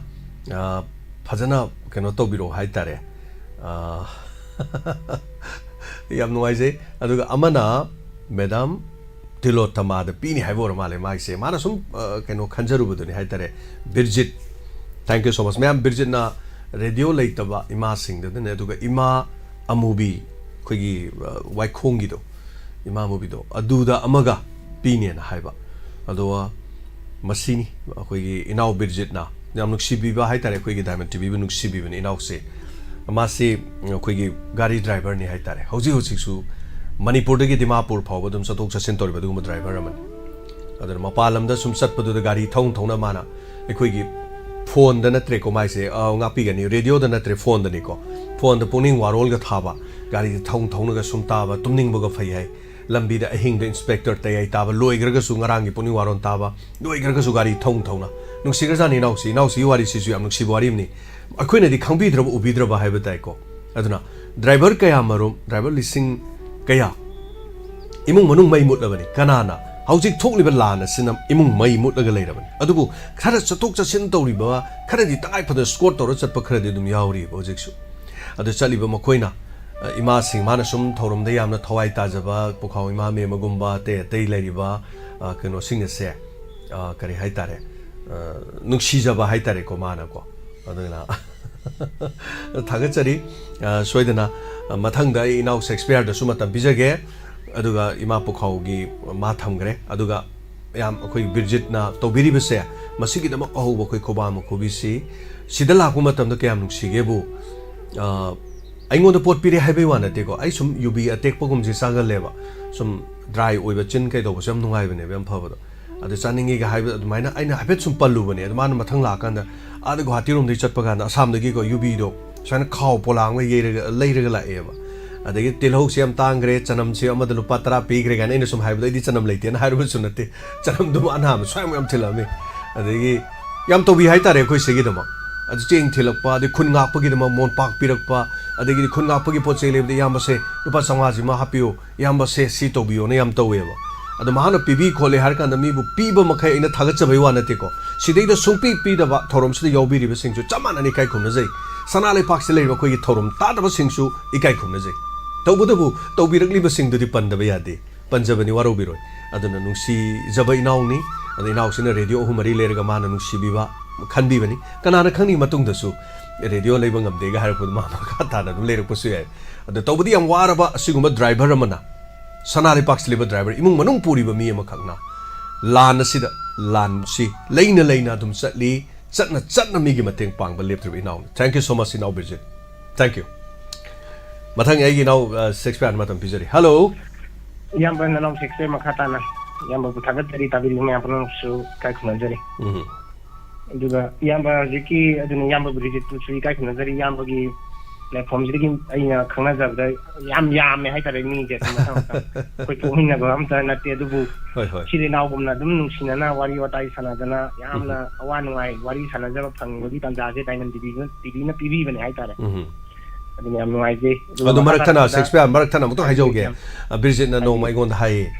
फजब वाफम से याम आइदि पुगटपसु हाइते अखोइ now Shakespeare ना मा नुक्तिगी call तौरासु मतम जिमादि यामजु लौदे तेंतक न थमगा point फजब यावी याम माइ phone जि कक्थपिगनु अदु माइ number सोम त पिबिरो मा खंगनजगे अदु मा फजब वाफम सु पुखटपिरे अदुना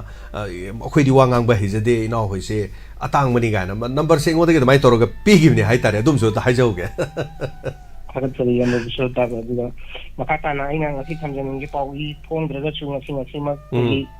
डायमंड टीवी खन नतना रेडियो चैनल लेगिरि बतै वहो रेडियो तै न्यान्स लेरि अदुगा टीवी चैनल कया अमना ngasi पुदा दु लौरि थौदांगा सु किमति चावरे अदुना मखा तारकपदा ngasi नेदगी हौरगा आयु कि पुंग मंगा रेगिना तारिख की अमगी कोगी मतम खरा बो पुंग निफु निपानगी petrol oil pump North East की ओइन लोइन थिंगागनि हाइता थिंगागजु इतै मा इवेंट कया अमदि थौलाम गदो माले पेट्रोल सिंग नाकल दम मोगी कंट्रोगा दलोन बगी ओइना थौदबसु यादबा अदुगा तांगबदु ममन खितंग हंदबिबा याब्रा कोई रुपा 50 मा कई मा हेनबदु नतबिदा का हेना हेनबदु तंग हंदबिबा याब्रा हाइबने तोदा मखोगी पेट्रोल पंप गी निपान गी कोई कैनोमा कोई खोंजंग मा तंगछले हाइता अदुना ngasi दगे दुम थिंगा होरगा इम्फाल दु सोयना थिंगमगनी नॉर्थ की ओइना तौगनिना अदुगा तारिख अमा बौगी माइन तरगा पुंग निपान गी मतम ओइदोइबा अदुना जिकी हाई जिकी ममांग तक जो कोई उजाबदा पेट्रोल के डीजल की पेट्रोल पंप की कनो तौबा मतमदा खोंजंग जंगल मतमदा पेट्रोल दी am tang na phangdabdi na taba am tang na phangbaje अखोइ मियाम अखोइ मसेल अमगा चाना बगा चप माना गदौ मान भाई ता काना बबुदी ओलिबा मादु काना रंगनी अदु रगजु हांगप मतमदा लैबिबा नॉर्मल ममनदगी का हेना वांगना योनबदु तंग यिंगसन बियु हाइगना मो योलिबा जिंगना हाइजेगे सीमा अदुगा मखा तारपदा अइना थमजनिंगदा अखोइगी हौजिकी मियामनसु एनआरईजीएस की स्कीम गी मखादा एमजी नरेगा गी मखादा सिगी कोइगी कनो जॉब कार्ड की थबक सुबजे याम कोई नोमगी खुसुमन जे खरा हेंकल हाइतारे ऑल इंडिया गी ओइना मणिपुर गी ओइना लुपा 35 हेंकल लगा नोमगी खुसुमन जे चनीगा 33 दा लेपखरे अदुगा निमिचा मनी थबक सुब याबगी कोइगी लेता लाया इमुंग नंग अवाबा से तारबा हाइतारे रजिस्ट्रेशन तौब गांगबुना दु मई लेनबसिंगसु मखोइगी निमिचा मनीगी सोम सेंटरदगी हाइरइबा थादरइबा स्कीम जे मणिपुर योपदगी चपचाना अदगी फंगबदु याम्बा फंगदेना लौजेबना नाउबी कोई मपान तौरीबा सुमाइना खतंग थमोइ सेंग वाटपगी हाइगदरा नत्रगा चेंबी चोंबीबा वाटपगी हाइगदरा अदुना मदुगी सेंफमना चिंगबदु मतम चाना हौजि कोई लमलमगी थबक सुबजु अदुम हौनारेना ताजै अदुना तौरगा मरी लेनबसिंगा अथॉरिटीना तौरगा हाइबा खुसुमनदु तम चाना थादरा इबदुगी मतुंगा खुसुमन की वा खंगनतना चेंगबु ओरगजु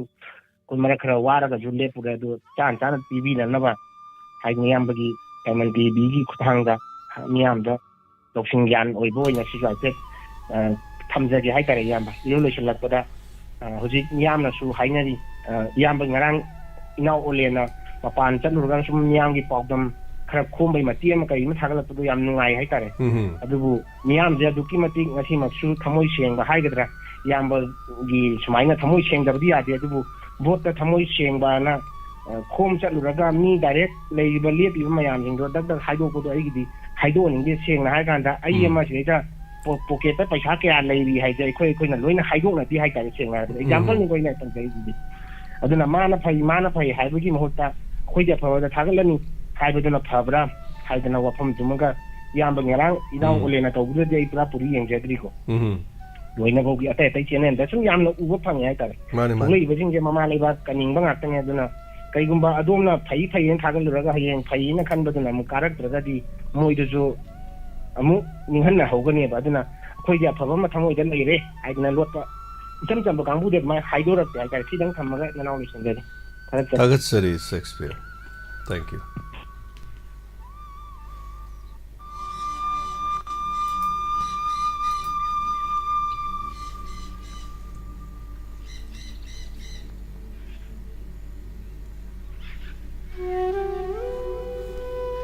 Hello.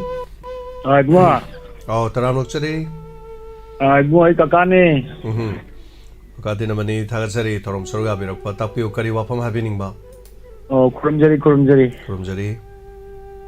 Ay ning han hawdokhi wafam do. Adu hujike ko ya pun bi saktam. Nadige ko gi nungsiba. Nadige lusingba. Si loinamak puthokpa yaba wa oidoini. Hoi ka. Aidi aina ibu nungsiba kana leibage si tiraku matamda. Aikhogi nungsibadu masak tholakadoini. Ai sabok nungsidraga aina miyamgi seba tawri. Miyamgi damaktai chongthoine sibu. Nahaksu yamna wakhalok sing leiraban. Hoi. Hanjan dani yangyo. Hoi. ꯑꯩꯈꯣꯏꯅ ꯑꯩ ꯏꯁꯥꯁꯤ ꯀꯔꯤꯒꯨꯝꯕ ꯃꯇꯝꯗ number 1 ꯇꯧꯅꯤꯡꯕ ꯃꯐꯝꯗ number 1 ꯍꯦꯛ ꯇꯧꯗꯕ number 2 ꯇꯧꯅꯤꯡꯕ ꯃꯇꯝꯗ ꯅꯝꯕꯔ 2 ꯍꯦꯛ ꯇꯧꯗꯕ ꯏꯁꯤꯡ ꯈꯧꯔꯥꯡꯕ ꯃꯇꯝꯗ ꯑꯩ ꯏꯁꯤꯡ ꯍꯦꯛ ꯊꯛꯇꯕ ꯆꯥꯛ ꯂꯥꯝꯕ ꯃꯇꯝꯗ ꯑꯩ ꯆꯥꯛ ꯍꯦꯛ ꯆꯥꯗꯕ ꯑꯃꯔꯣꯝꯗꯗꯤ ꯃꯀꯟ ꯊꯤ ꯐꯠꯇꯕꯅꯤꯅ ꯃꯌꯥꯝꯅꯗꯤ ꯄꯥꯎ ꯄꯨꯏ ꯑꯗꯨꯒ ꯅꯨꯡꯒꯤ ꯑꯣꯏꯕ ꯋꯥꯈꯜꯂꯣꯟꯗꯤ ꯌꯦꯡꯉꯨꯔꯒꯗꯤ ꯑꯩꯕꯨ ꯑꯩꯅ ꯅꯨꯡꯁꯤꯗꯕꯅꯤꯅ kakane khanjabro anidadi hoi kaka adi wafamdo adu targadi aina ibu nungsiba adugumba aibu khangba adugumba aikhoido adu leirakanda aikhoigi lusingbadu mathanda thoksalakari singaina kakana nahakta tanani se aduna neina niyam sida madu toina amtang nahakna niyam seba toribanina aikhoigi listeners sing adigi nahaki leiriba mi chatre lising mathakani nahake lerise sigi viewers sing mayam sida nahakna suggestion si thuna matamda miyam gi opinion si karino aina badi politics ki maramde yam hainai vote ki maramde yam hainai o torei si kya koire mo hindi ngangbung ngambami English ngangbung ngambami na khalaga masi bawda thagi ba mi sing English ngangbung ngamdaba hindi ngangbung ngamdaba kanabu yawri bage adubu kakana pami badi hindi English nate akoi ngangnari ba maitei ronje fatna ngangbung ngambami maitei ronje nga ko dani pon makshe mami tamapi taba nungsibagi khonjen du oiba adugumba maitei ronje da phajana ngangbami do aduni kakana pami bise thagachari kaka ai gi lon bhau phajana ngangdraga mi gi lon da kayam seng phajana ngang du non pikhalune ngasi bawda manipur da thokba lusing bajingna maitei ron thokta mi ta governor ta yaroi maitei ron thokta ba maitei ron ngamang da mi ta manipuri chief secretary oiba yaroi DG oiba yaroi manipuri parjan ka ko lakpa element puding ekhoi loan ji khanga da bani haidana loan jibu sinthana dana loan jibu bevhar to dana masigi loan ji ngamang da mi de thabira kanu haiba haji ba suggestion to giba manipuri political leader CSO sing kana lege yam ai pa ibwa adunani aina aibu aina nungsiba kana lebage kisari se ai ho nungsidragade aina miyam nungsijibu kama haidino thagachari haje tawbani hoi hoi ai thamjarage na listener yamnina thank you gaga hoi thamjare thank you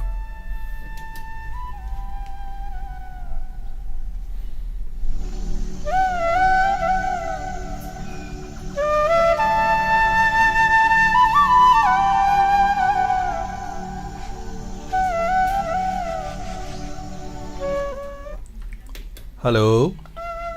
hello sir James ai kai magta sum phongdok chaninga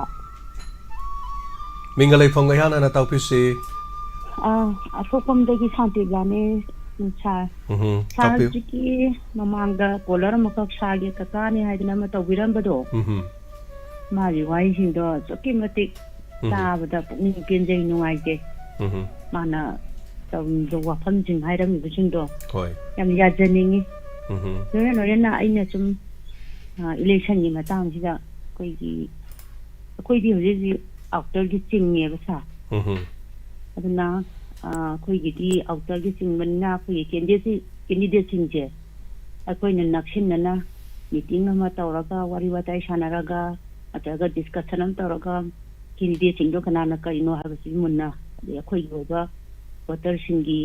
awana chotpa chotaba umen pamun ab ngam drag phang drabanina cha na kari gumba sa ge ta tv channel singida interview khudong cha phangaga di after the leiba khoi maitai singi kai haini khudong cha da ba vote le pi ba ya ba adu candidate oi ga di ya da ba sigi khudong cha da ba mayam che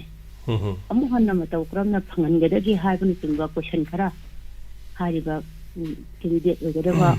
interview phangaga di madam tang question kha tawbiu na haijage ne tawjarapa ai khara di sinjari adubo hojik si platform se am yamani na platform se amana loina kan bagi su lei aduga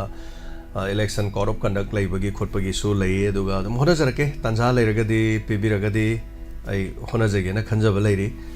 ama gi wana tan haitare loina mak karino tanja ma yang kanda aduga yeminas hoi aduga langi matamina sa koi energy candidate singje koi kari haini maitai singi oiba tukian yam pichen bagi wana tada bata sa maitai sing agi ko hoi kuki singju awana tari bani aduga koi maitai su maitai na khre hena wana tai nin singai mata ngam chu weje ibung ipa cha kaya ma lagi da yaw rabni lanjida ayum inkon kaya lam champati kaya tutum ga telai ba mayam jigi awa ba ti ubi ba ngamba akoi gi candidate se kode try hai tare konna ga kangu na yam ba le pen hai na tai candidate se aduna ma koi shin ga koi gi oi ba awa ba je sar ubi ba ngamba mi sak to khang ba gi khudong ja ga koi khro wa cha ba aduna machi khangba yana bugi kari tawraga pai tawraga apangba praja singina khangba ngangada ge haiba gi mawong do sa na kitang question to biu le to bi ga da bani su akai dong cha ba do logja ga ta ja ho ge to wa apangba praja ga haru ya ponte de ga ta akoi gum ba pangba yam le yeri sa khangda ban hai se na pangba hai gum se ni ngon da budin na ka ti hoi keso kai di am chumo apam ni khangda bai babu khangda ba me am leiri ni hojik se sana dum khangda ba ai na energy di mayam ma hoi khang koina khangi ba khara jidagi he na mayam bu di mogi de yo hende ko magul le jari bani adu ga ju khara makai di khangjai de na media da kari da mada khara thokna ko mayam jidagi akhoi outer view ba candidate sing di thedo pa hena khangin ngai ma chak se koina jabo ngamjada phangjada ba ha ga adumana taw ba tang chum hana degi so outer di board khom su lakte masak dum khangdana board adum piri ne na degi thada ba sar ke toro board kar thadaram adegi mi irang lang board su phagi ya mam board ai tare ne ko koigi larik tam school da maning mamang ka pongphau phau do ba phalang lai tabi segara ga son de sit um phau do son de phut ko phau jalo pom nei dai ne atu board man mane election ya man da bai tare duga moi mi khara nang paisa laga kare hadino lupa yang khai ye liga ne ga stau ne am ning ne ba ka ga mo khana moi na ka ga ko ni chingi ba kano sigi kare hai tare development na kari tau ja no karai na kari tau ja no ai ba su khang di hai tare karim taga chari ai sinjar ke kari gumba isona chanbira ga di ai hona jari मैम मधुगी दमक तो हाइबिरक HYBE तारे खोई माइकई सु करी लेगे हाइबदु यंगजेगे अखो या मधु लोइना हाइजेगे मरम दे अखोइना तौजौदर प्लेटफॉर्म सिदा कांग्रेस के बीजेपी की और अतै अतै की हाइ तारे मधु खक्तगी नतना आई हुजिक याम नुंगाइजबदि सिगुम मतम लाकपस इंगोंद याम फ्री होइबा याम नुंगाइबम हाइगदि करिनो हाइगदि आइगी तुंगना आइदी कांग्रेस नि बीजेपी नि अदुनि अदानि हाइना इमेज अम खक तादबसे मसिदे हेन नुंगाइब लेत्रे हानसु इन सिगुमसि याम तौनिंगगसुगो अगर चुपना तौरकान इंगोंद इमेज अंक मैं उले मरम मी यूफमदो अदों हेक्ट उगीब अइनसु हाइजख्रेको ना समझलगे मसी वासे तोसे दुगा हौजिम नुवाइजबदि अखोइना सुमाइना लेबनिना अमगिसु याउदना तौरकान मयाम पुनमक्तो मखोइगी न्यूट्रिएंट ओइना लेजरकान मखोइगी थमोइगी ओइबो वाफमदो खंगना खै हेन नुवाइबदि कैनो आइकांदा भोट लेपिबे इनर्जी से अखोइ भोट पिबे यादे अइ सामो पिबे यादे अदना अइ मोइ कना मोइ ओइद्रेदना अइन ओइनिंगसु ओइयाद्रे अदुना थागचरी मथंगी कोलर खुदोंग चाबा पिजरी सरुगा बियु फोंदो बियु मथंगी कोलर दा खुदोंग चाबा पिजर कांदा मथंगी कोलर से लोकत्रिंग दai ama khakhtang ai lokthok chauge ase mayam pono morsu khoba khau no khumina si atai kana sunate kogi iche na mai rapam kunjarani magi mapok numit ki haiba tare masi matang khoi ya famangol khoi mayam sang no wi sam to pimina se hai tare ko mayam han makta da many happy returns of the day nungai raba mapok numit la ko da yai phaba tai bang mapu gi mafam da ni jari che padmasri and kunjarani devi apok pa lekhidraba and orabai singh loina na lekhidrabi namerapam ombi ibetombi leima aduga near second mr gate Kabo Lekai Imphal is Mapam Stileriba Kui Che Namerapam Kunjarani Devi Sanale Park Iram the Manipur Sigidamak Tom Tingalabi Pokpagi Mahiyalaba Imalibak Sigidamak Achuba Ming Nama Male Masida Haktan Lakeraba Olympia Nama Poklaba Haibatare Nupio in a Poksaragasu Lamdama Sigedum Lava Yama Sheng Lava Sana Hira Mani Mukta Gumlavi Haibatare Yai Pava Pavoi Biu Nadi Yektaboi Biu Taudang Kayamarum Yaduna Lepa Sigi Lamdam Sia Hojik Honari Ita Haiba Group Ama Makogi Semliba Group to Gisu Kudong Sadrabanupi Kaya the Mateng Pangli Masikatana Relief Camp the Lebanupi Kaya Gekon Fi Sana Navakaya Mateng Pangli Mapum Kaya the Satana Diamond Donors Kisu Tabak Torum Kaya Yawada Mapamasis Sapidana Awana Tarvas in the Saurabas and Pamna Chingba Kaya Pangbi Masikatana Aikogi Lazeriba Diamond TV ge sing masu oina bhana bada Madam Nandini amade che Kunjarani ni am chaurba thodang lobi dena khoi de ngak lo pibi dena khoi bu sogot piri aduga yai phaba oirasunu maponu mina lakda su maponu mi se masing ngam dana lapor sunu na da bi ek tabasana le pak se phaba thaba kya to virasunu haiduna semi ba mapu gi mapam de che pun sibu ni jari hena na da ba ek tabo ibiu hoji phaba da na ba amatta leitana miyam gi seba su to biri hena su to bi ko haiduna haijari happy birthday Padmasri and Kunjarani Devi. Thank you so much. Hello. Hello, sir. Sir, wahang magkada kay kuna seri. Thank you, Thagachari. Ay sawal how kadagi memsani sir. Tapiu, kari happening. How je bot matamina ay gi oiba ay khaki hay tare ay khaki oiba ay gi mod amatang ay thamjage. Athoy ran ki tabi gi singna so ngaki gane thamjage. Have you? What how go look they lam lep crack a mite of innocent in a come there. Landin Uzik bought Manu with a left of one landin do a tree. I don't know. Uzik bought lepe but candidates in there. Lamjan Taga the river Panaro Magumune as Sima Ayuakane. Taga the river Lamjan there. Canana Toidoino has a do money. Toido is a Kupuna Magna. Kalaga 300 ne ado ai wa phan sima ai ji oi ba mot ama songdok jage imung amagi mi je loina nung sinai musim na ukudi mo len nai bukdi mo loina nung sinai aduna ai praman masam ka tau jage ko angang ama tela ko da so pupu akoi gi dada je makuti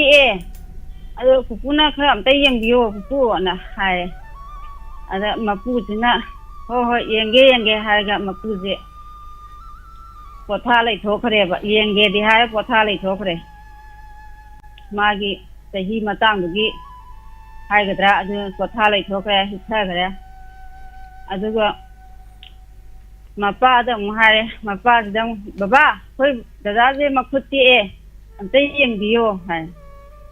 ha kada ga ti ba kai no ne pu hogalaga makuti ba angang du phat lo sing khale ade ti ba da musu ma sing khala banina amu henjan gre ai tare nasai ahan du da hari bu di ngai kho haraga tumdha gre madi adu serious question gra bane ba mana hogala pudadi serious question gre ana buje ade ma pa du na mu apinga phai oi na ha ni na apinga phai hogala ko ya kana to ko yang ko sida mana tin khalu buda mo henjan gare adana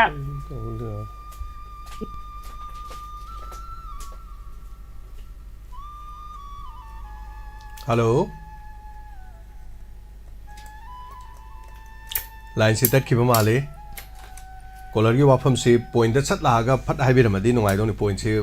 caller na wari ki ringai dai tare line se ta thokre amona phanga ga di makha are ma dum hai bir pa ya ga ni call se tat khre amona soidana hai bir o hai wafam se thamjage thaga chari thorom saruga bir pa sigi da mak hana daga mathangi caller da khudong sa ba pijari aduga call tat khiba sinam mohana madam na tabira ga di dum wari maning do sambi be ya ga ni call to birak tana phongdo piu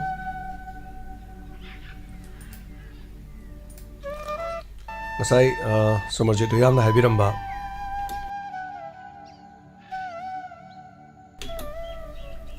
ai wapam maning sing op tamange tor mani de call malai hello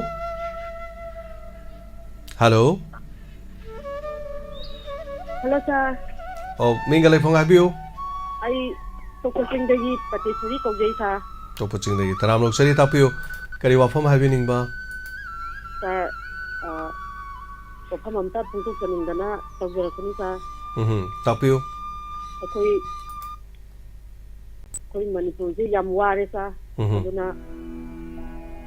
koi tawramba chatlamba mai gi karbar kari loina bal ojiba dagi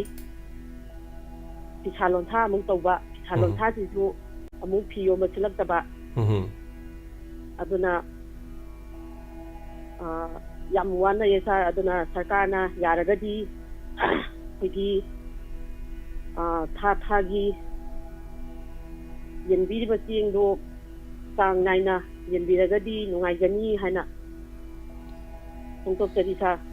to puching is yen da ba kyam kuirage maya pura musu tha humari yen de hai do masi adlan he horok padagi yen da bra duga chorak pa tha gum khangbi bro am tha kala ga tha hanta tha amu yen gre sa hanta kui dana bodi yen gre ado sang naina tha khudingi yehanjani ma sa hoi wana banina lan sina hai tare subam nopam leitaba chani ai thani ga leitaba di imung amada di mi manga taruk lere di manga mo lere su manga hardi yam dorim ni do khradi kitang da su thama kandori ni hajariba matam chani yen birege di nungai ni hai bo wafam ni hai batare handak ki di yen bigra bro yen gre sa okay hari ba si so yen biganu matam chana do mak yen be yarga di yen biu hai tare ni ko daga sa wafam daga sargi program khudingma nungdangju ayuksu nungthinju loi tajai sa hoi ado kano je radio je sa so matam leite ai ta ta na bo na bada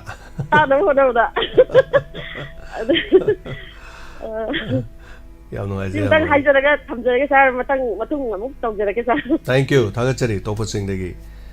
thorom soroga birakpa yam no ai radio da tabiraga hai betare thank you so much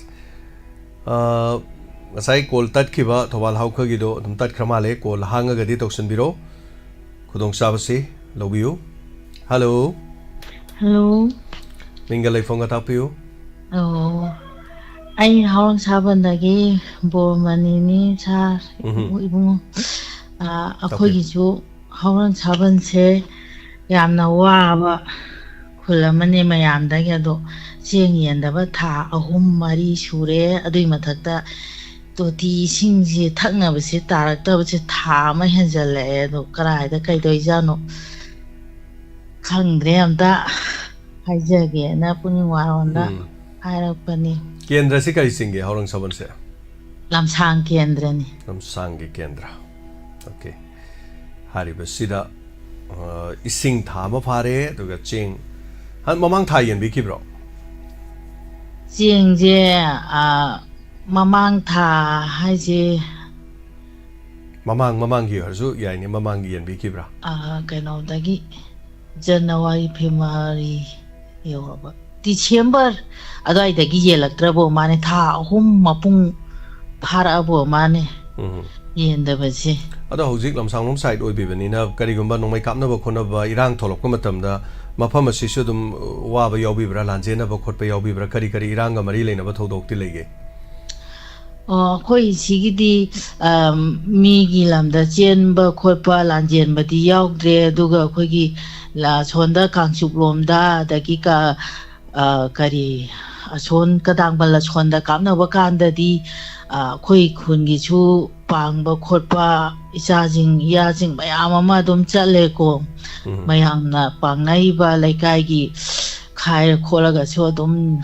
adugum ba di chale dagi khoi meira pai bi maruk ki chu dum tha ko dingi khaina khona dana dum pang bu khop ga de dum mating om ti dum sat pa ado khoi khun gi oina ma mi gi dala lan chen na khotana leibadi leite hadaida khoi hawang saban si chu asagi torop saba kai do ba yamna leitabani na sura chajabani na wa ba hai tare ado yeng yu yen da do tha ahum mapung phare mari hasale dagi sing thakna ba to ti du chu mathong khangog dan to eta lep khiba hai tare thabi raktre do sing thakna ba suwa re hai tare ado moi gi water supply gi kari kari phone number gumba natraga eso engineer leiba sing pau phone baga di dum ngambi da bra kamai to club ki khuthang do ire su lanai natra su club naga hang ba khop sing wat pagi ni natraga maram amagi ni ga hai bagi di karim leitra bra khang ba koi hawang saban gi se kalap no adu ko bagi pau phang na baga se amata ta di ai ju ai ju chagi cha se nungai ta bani na adum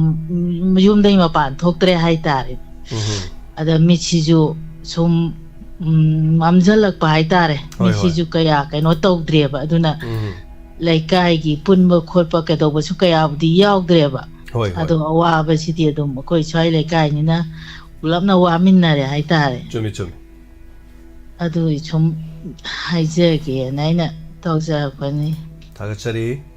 hai birak pasigi na mari leina ba tabi voice no aina taja bada angobi soro khaibang karong na tapirak pada koi lamsangi kendra gi cheng singtho ani hai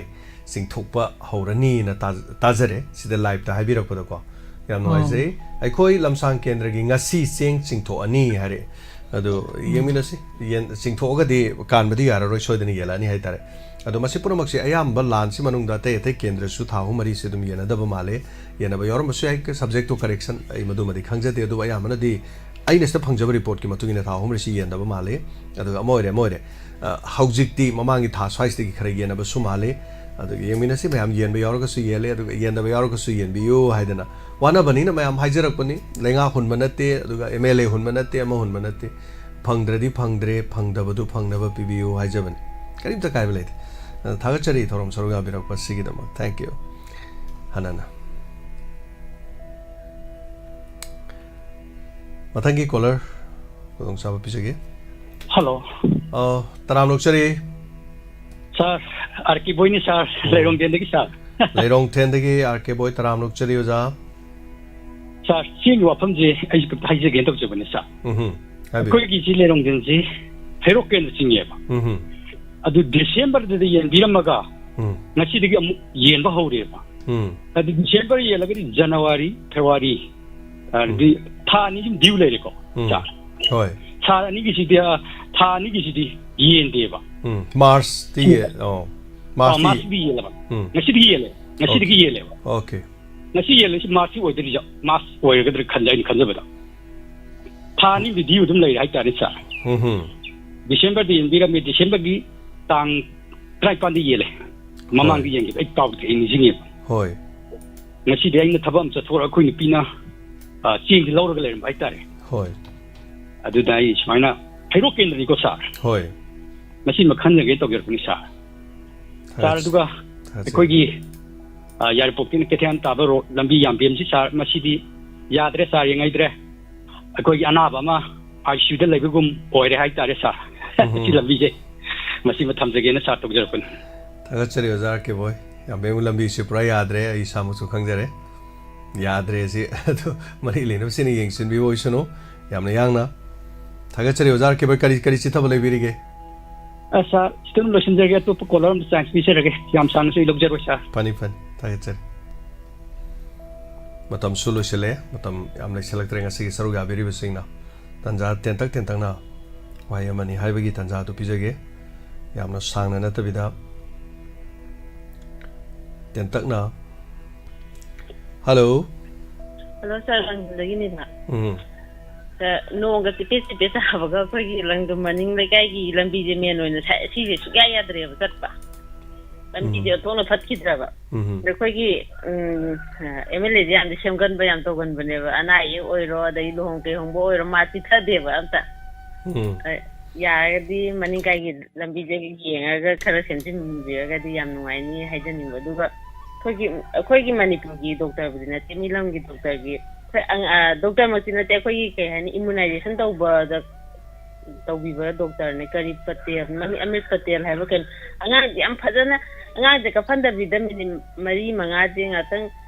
no हल्लगा अंगांग हिदा cup J केमता खंगनदबा हिदा cup J yam फजना copy भाई ता कोई जे तोय जे कोइना फारा कोल नमजला copy हिदा से याम नुवाय भाई ता सोमगी मान हिदा copy मो जे कोई सोमदे तौबीरगदी हाइदि हेता की हल्ले है कोई हिदा कापजी नमजलगा खंदे कोई जो हैतबगी नि खंदे डॉक्टर न केनो तौदबई नि खंदे अंगांग याम सी तौवे है लेंग यादना कोई की मसन जे सिंखला काप को दौदिदा सिंखता बिदा कापसले लेंग यादना कोई थामा खाइबु था अममु हेनगा चप्पे यादबा अंगांग यावेबा तंखलो लेदना इसमें तवे दुगा ता बोसिदी तलेदा हाइदी kana khadoktoino kana khatino khamda aidi nota doi thadarani hantakti thank you papa tanwaje thamtarage thagachari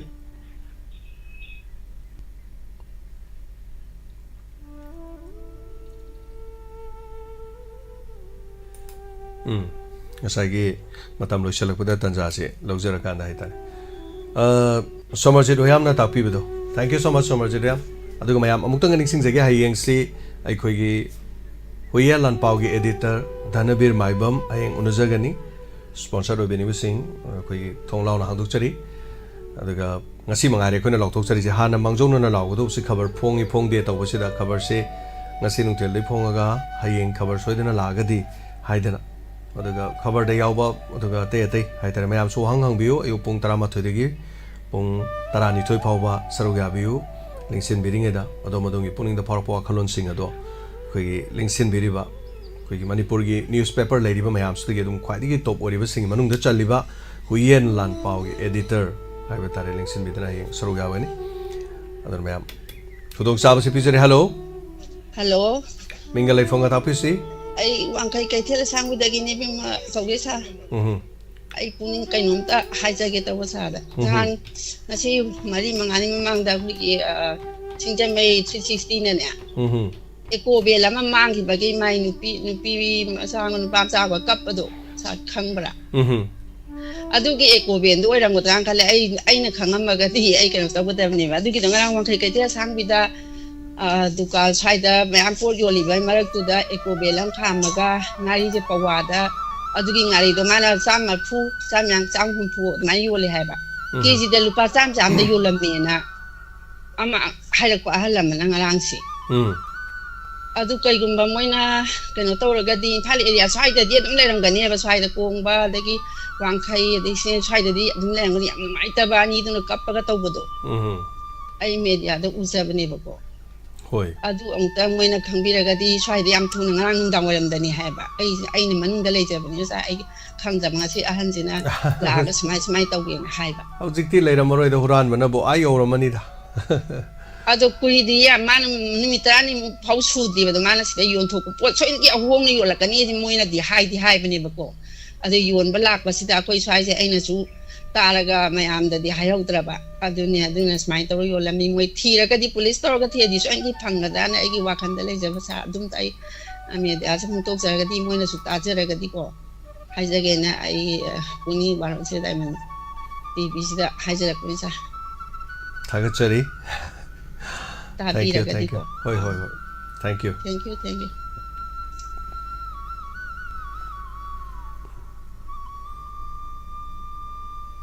election marol ama mayam angakpani election si tawrisi matam lo sile ngasigi torom ko lo khachabada khudong chara roi thagachari ponoma hana aduga ngasai somarju riam na habi wafam do haitare koi lohong bagi chalinge gi matam da thengnarakpa wafam ama haitare somarje torom tabira magadi haitare camera naminge gi thengnarakpa thodokti angakpani mayam lei lohong machatpada lohong bai si lohong machatpai si dum sinpham ama dum oireba dum karigino hai kanda lohong machatlaga namuba aduna madudai phangakpa sel duna imung manung hingnabagi aigi struggle na mateng pangnabagi haitare lohong mam si aina namakpa matam video namakpa haitare video namasa aigi khoigi keno matam dina me camera handycam smai tholaga smai na monitor smai haidopa ahanba manipur horokpa namnaba horokpa se swaidigi hore aduna number chatpa matamda tai da haitare as mayam na hai camera tungda inai ni ko as cd gi camera aduni na maram adu da namu bu do koina format chi kari da pige da na hawai pal ke se na chobum pi bu do pi de akhui gi kano da pi yo cd do in pi haitare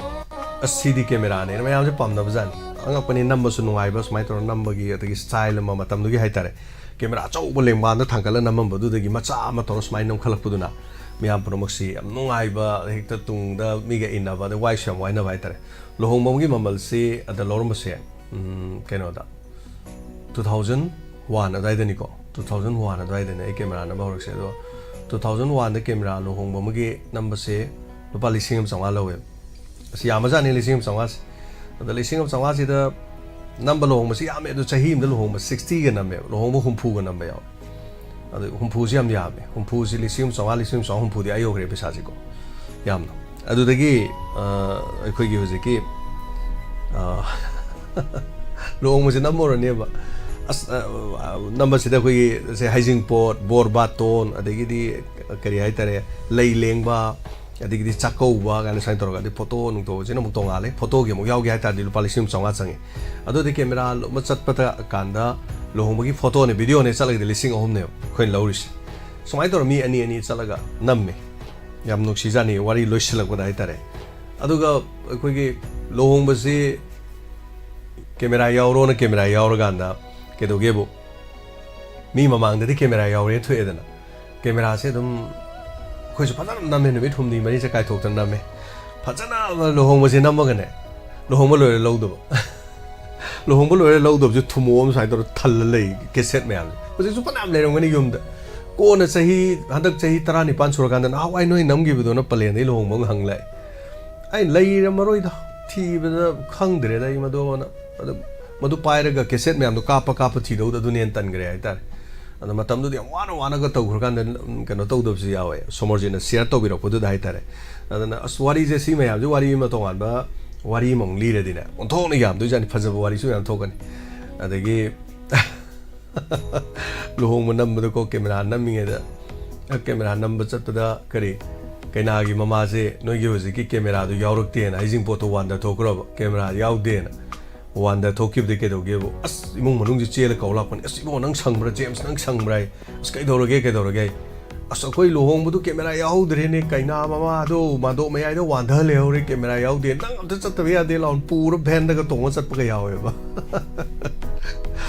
aduna adumai tawba adigi lohongmo marakta mando marakta nong chutharakna borje isingji khoi thummaga tawra namba madugi video clip macha macha macha yam leigibne adu madu mi gi kano sing the personal life to sokane na khalaka na goina amata kano tawgidre ai hard disk ma crash tawgre baina somda leiring eda aduna madu maraktu da haitare du mo file mayam do loini yawgre madu danate mayam haitare duno lohongmo history si mayam no somorje thank you so much ngasi share tawai tanjam phangjaba haitare ngasi losilakda anana thagachari wari mayam solizare ayisu punsi da thokiba somorje na su camera namai matama tapirakku dudagi thank you wari am lei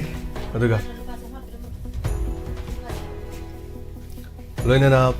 oina punimasi madam thank you so much ngarang lupa chonga pibiram badugi dang tasu thagachari ngasi gi sel mateng pang pa haidi adu tare ngasi ngarang thank you aduga yongsak ate ate su pibiram mani thank you so much thagachari ngasi gi dang tasu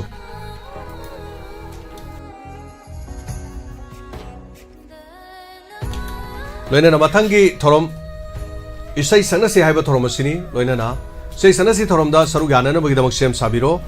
aikhogi number 7005707808 aduga sei sanna bafang da base ahan bada koi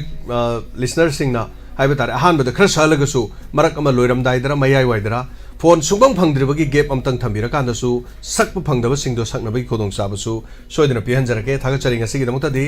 matang asda puningi warol sinjare hanana thagachari mayam prom apom apong phan bibagi damak loinana mayam 16 leminasi punamapu Kurumzari.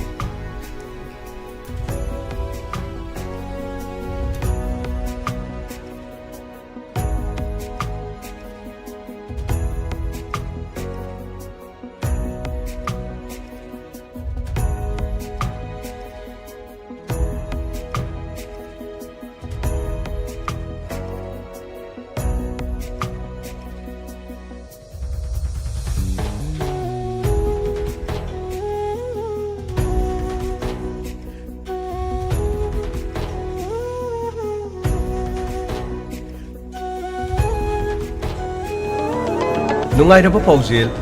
Paujel, New Era Higher Secondary School Thobalna, High School Living Certificate Examination 2024 Thariba Mahiru Singda, Yaifa Paujel Pijari. Loinan Hoki Bachahi Kayadagi School Lasina Leptona Class 11 Science Ki Special Free Foundation Course Tobagumna. Handak Sahi ki Lakriba, April ki Tangtara, English Singani Kungamari Degi, Hauseragani. Ningtina Train Torbo Oza Singna, Subject Suna Haibadi, Physics, Chemistry, Biology, Mathematics, English Amati, Computer Science na singba ayuk to subject ahum aduga nungthil the subject ahum nungtigi ayuk pung manga dagi haujagani arapa mafam dagi course asibu yawbini ba mahiroi singidama free boarding gi khodong saba su pijari school asina haubudagi lepa leitana kosem na loba higher secondary examination singda 4th 5th 12th 13th 14th 15th 17th loinana 18 amadi 20 rank puthokpa ngamjakri pre coaching class asibu interest laibiba mahiroi singa pijari ba mobile number 88370 40537 Loinana 7085247055 Amadi 9612 9159991 Hariba number sing asidagi akupa maro natraga school de lembiraknaga khangbiba yagani Paujen Jariba New Era Higher Secondary School Thoba Hangdok chere miyam ki khudong chana nabagi dama fitness base changangai uchekon near KFC first floor mafam aside aerobic zumba amadi yoga ki class ayuk amadi numidang wairam da tawjari ayuk kina pung manga makhai loinana numidang wairam gina pung mari degi tawjari loinana nomaizing khuding gi chahi mari degi ne chahi tara manga fawgi manung da leiba angang singi K-pop hip hop freestyle dance amasu ayuk pung mapan degi na tarama thoi nungthil gi pung ani degi na pung mari fawba haujaragani angang sing asida class to bugi pandamdi angang sing asida confidence hengat hananaba amadi angang sing na phone da nomaizing numita ka hena matam manghanba asina singba sing asi thadok hanaba honajabani mafam asida angang singbo mama mapa oiba sing ni yohon biduna angang sing gi loksing hengal hanba masa tinjang kaijang daba loinana mafam asida brain gi class ki khudong chaba singsu thamjari akopa marol gi dama call to biu 7628893531 amuka hana 7628893531 Nasing asim ang lengsin biro Fitness Bees Sangagai Uchekon near KFC first floor Sidara Manipur nala sare hai oh mesin ju sida saraga nala ju sida semba angak pani ne Consum Enterprises Singjamai Oinam Thinge Yum Amasabada Nong Yana Naba Nala Yaudabiati Ayamana Nala Singasi Mapalongi Potok Oina Luinamak Season Adubu Wabi Roganu Iramdam Asit Sajaba Quality Leraba Mamal Suhongba Adom Adongi Apamba Pitma Singda Asangba Nala Sing Lobi Yagani Tongan Tongan Machu Singda Nala Singasi Lobi Yagani Iramdam Manipur Asida Potok Jaba Miram the Sel Chatanaba Amadi Mapamasi the Lady Sinmi Kaya Sutabak Piriba Mapamni Consum Enterprises Singjamai Oinam Thing and Potok Jaba Nala Hariba Polam Singasi Tenyorba Dukan Amadi Hardware Sing the Fangigani Consum Enterprises Singjamai Oinam Thinge Akupa Marol Gidamak 8837271494 Loinana 700535592 Kaubiraganu Consum Enterprises Singjamai Oinam Thinge angak pani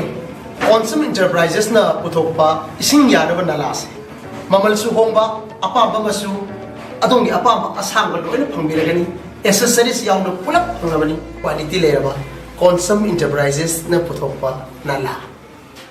Imphal West District ki Dingthemcha Karongda laiba Holistic Vista Substance Use Disorders Treatment Center na drug amasung alcohol gi problem lairabasing matamga chunaba mawngda sel yamna changdana layengli Social Welfare Department ki license makhada chalairiba treatment center asina piriba tongan servicing di detoxification, yoga and meditation, psychoeducation, art therapy, group therapy, cognitive behavioral therapy, cash management, relapse prevention program, relationship building worksheet, family and friends therapy, individual therapy, addiction co-occurring therapy, aftercare, extended care, recovery convergence meeting asinasing bane Malaysia ge Malacca da laiba Asia Metropolitan University dagi addiction laina gi matangda master's degree paibada natana ICCE Colombo plan dagi international certified oiraba Dr. Sapam Lalit na lingkhatpa treatment center asida miyoi lising ani gi mathakta layengkrei masigi manung miyoi lising ama hena mahausa gi punsida halakpa ngamkrei treatment center asida lairiba staff pumnamag national amasung international gi thakta training fanglaba ngaktani hapta khuding gi medical officer na treatment lawriba khudingmag routine check-up tawduna yamna cheksinna layeng chathai amaromda treatment center asida lairiba miyoi khudingmak ki right mapung phana ikai khumnaraga layeng chathaba asina maram oiraga staff amasung patient ani gi marakta aphaba mari thamba ngami masida natana family education program pangthoktuna addiction laina karamna thengnagani haibagi gyan losing singsu imung manungda chap chana piri kanagumba drug natraga alcohol gi problem leiba yarobadi treatment center asigi phone number 9774857077 natraga 8798621531 natraga 9612323551 da ngasimag tanabiu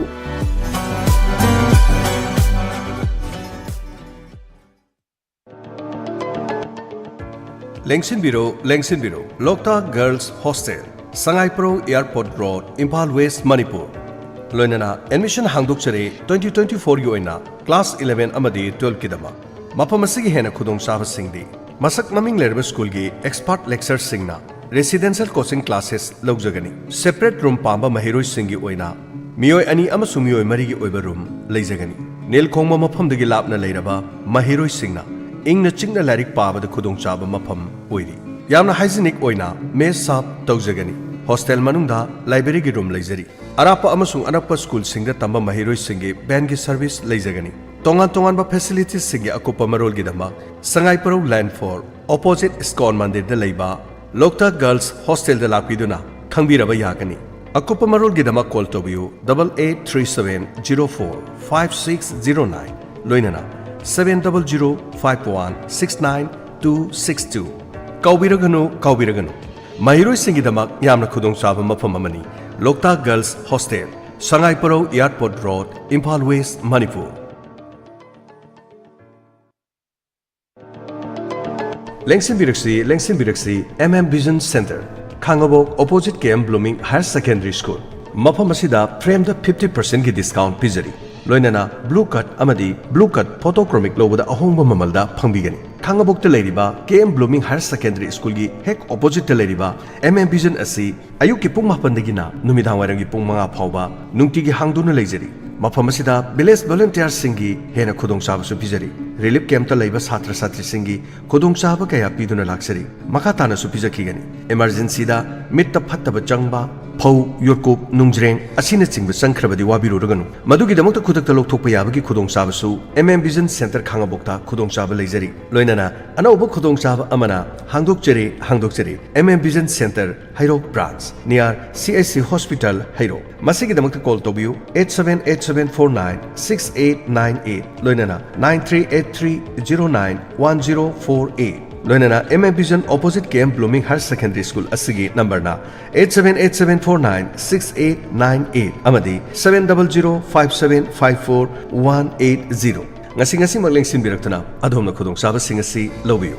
MM Vision Center Khangabok amadi Hairo branch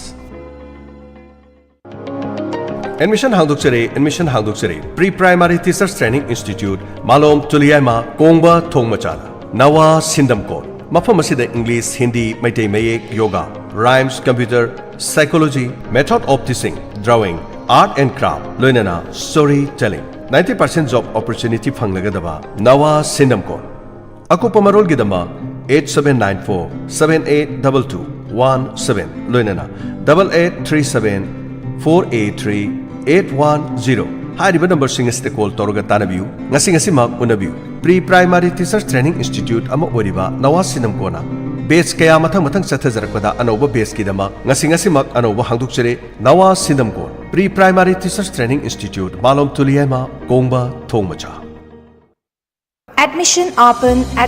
open Global Boys Hostel New Delhi Hostel asida class 6 tagi 12th laiba mahiroi singi admission gi khudong chaba pizari Hostel asi maru oina North East amasung Manipuri singi khudong chaba pizari Saint Nirankari School, Apex Public School, Saint John Convent School na jingba school singda admission tawgi khudong chaba pizari Satra singi transfer ki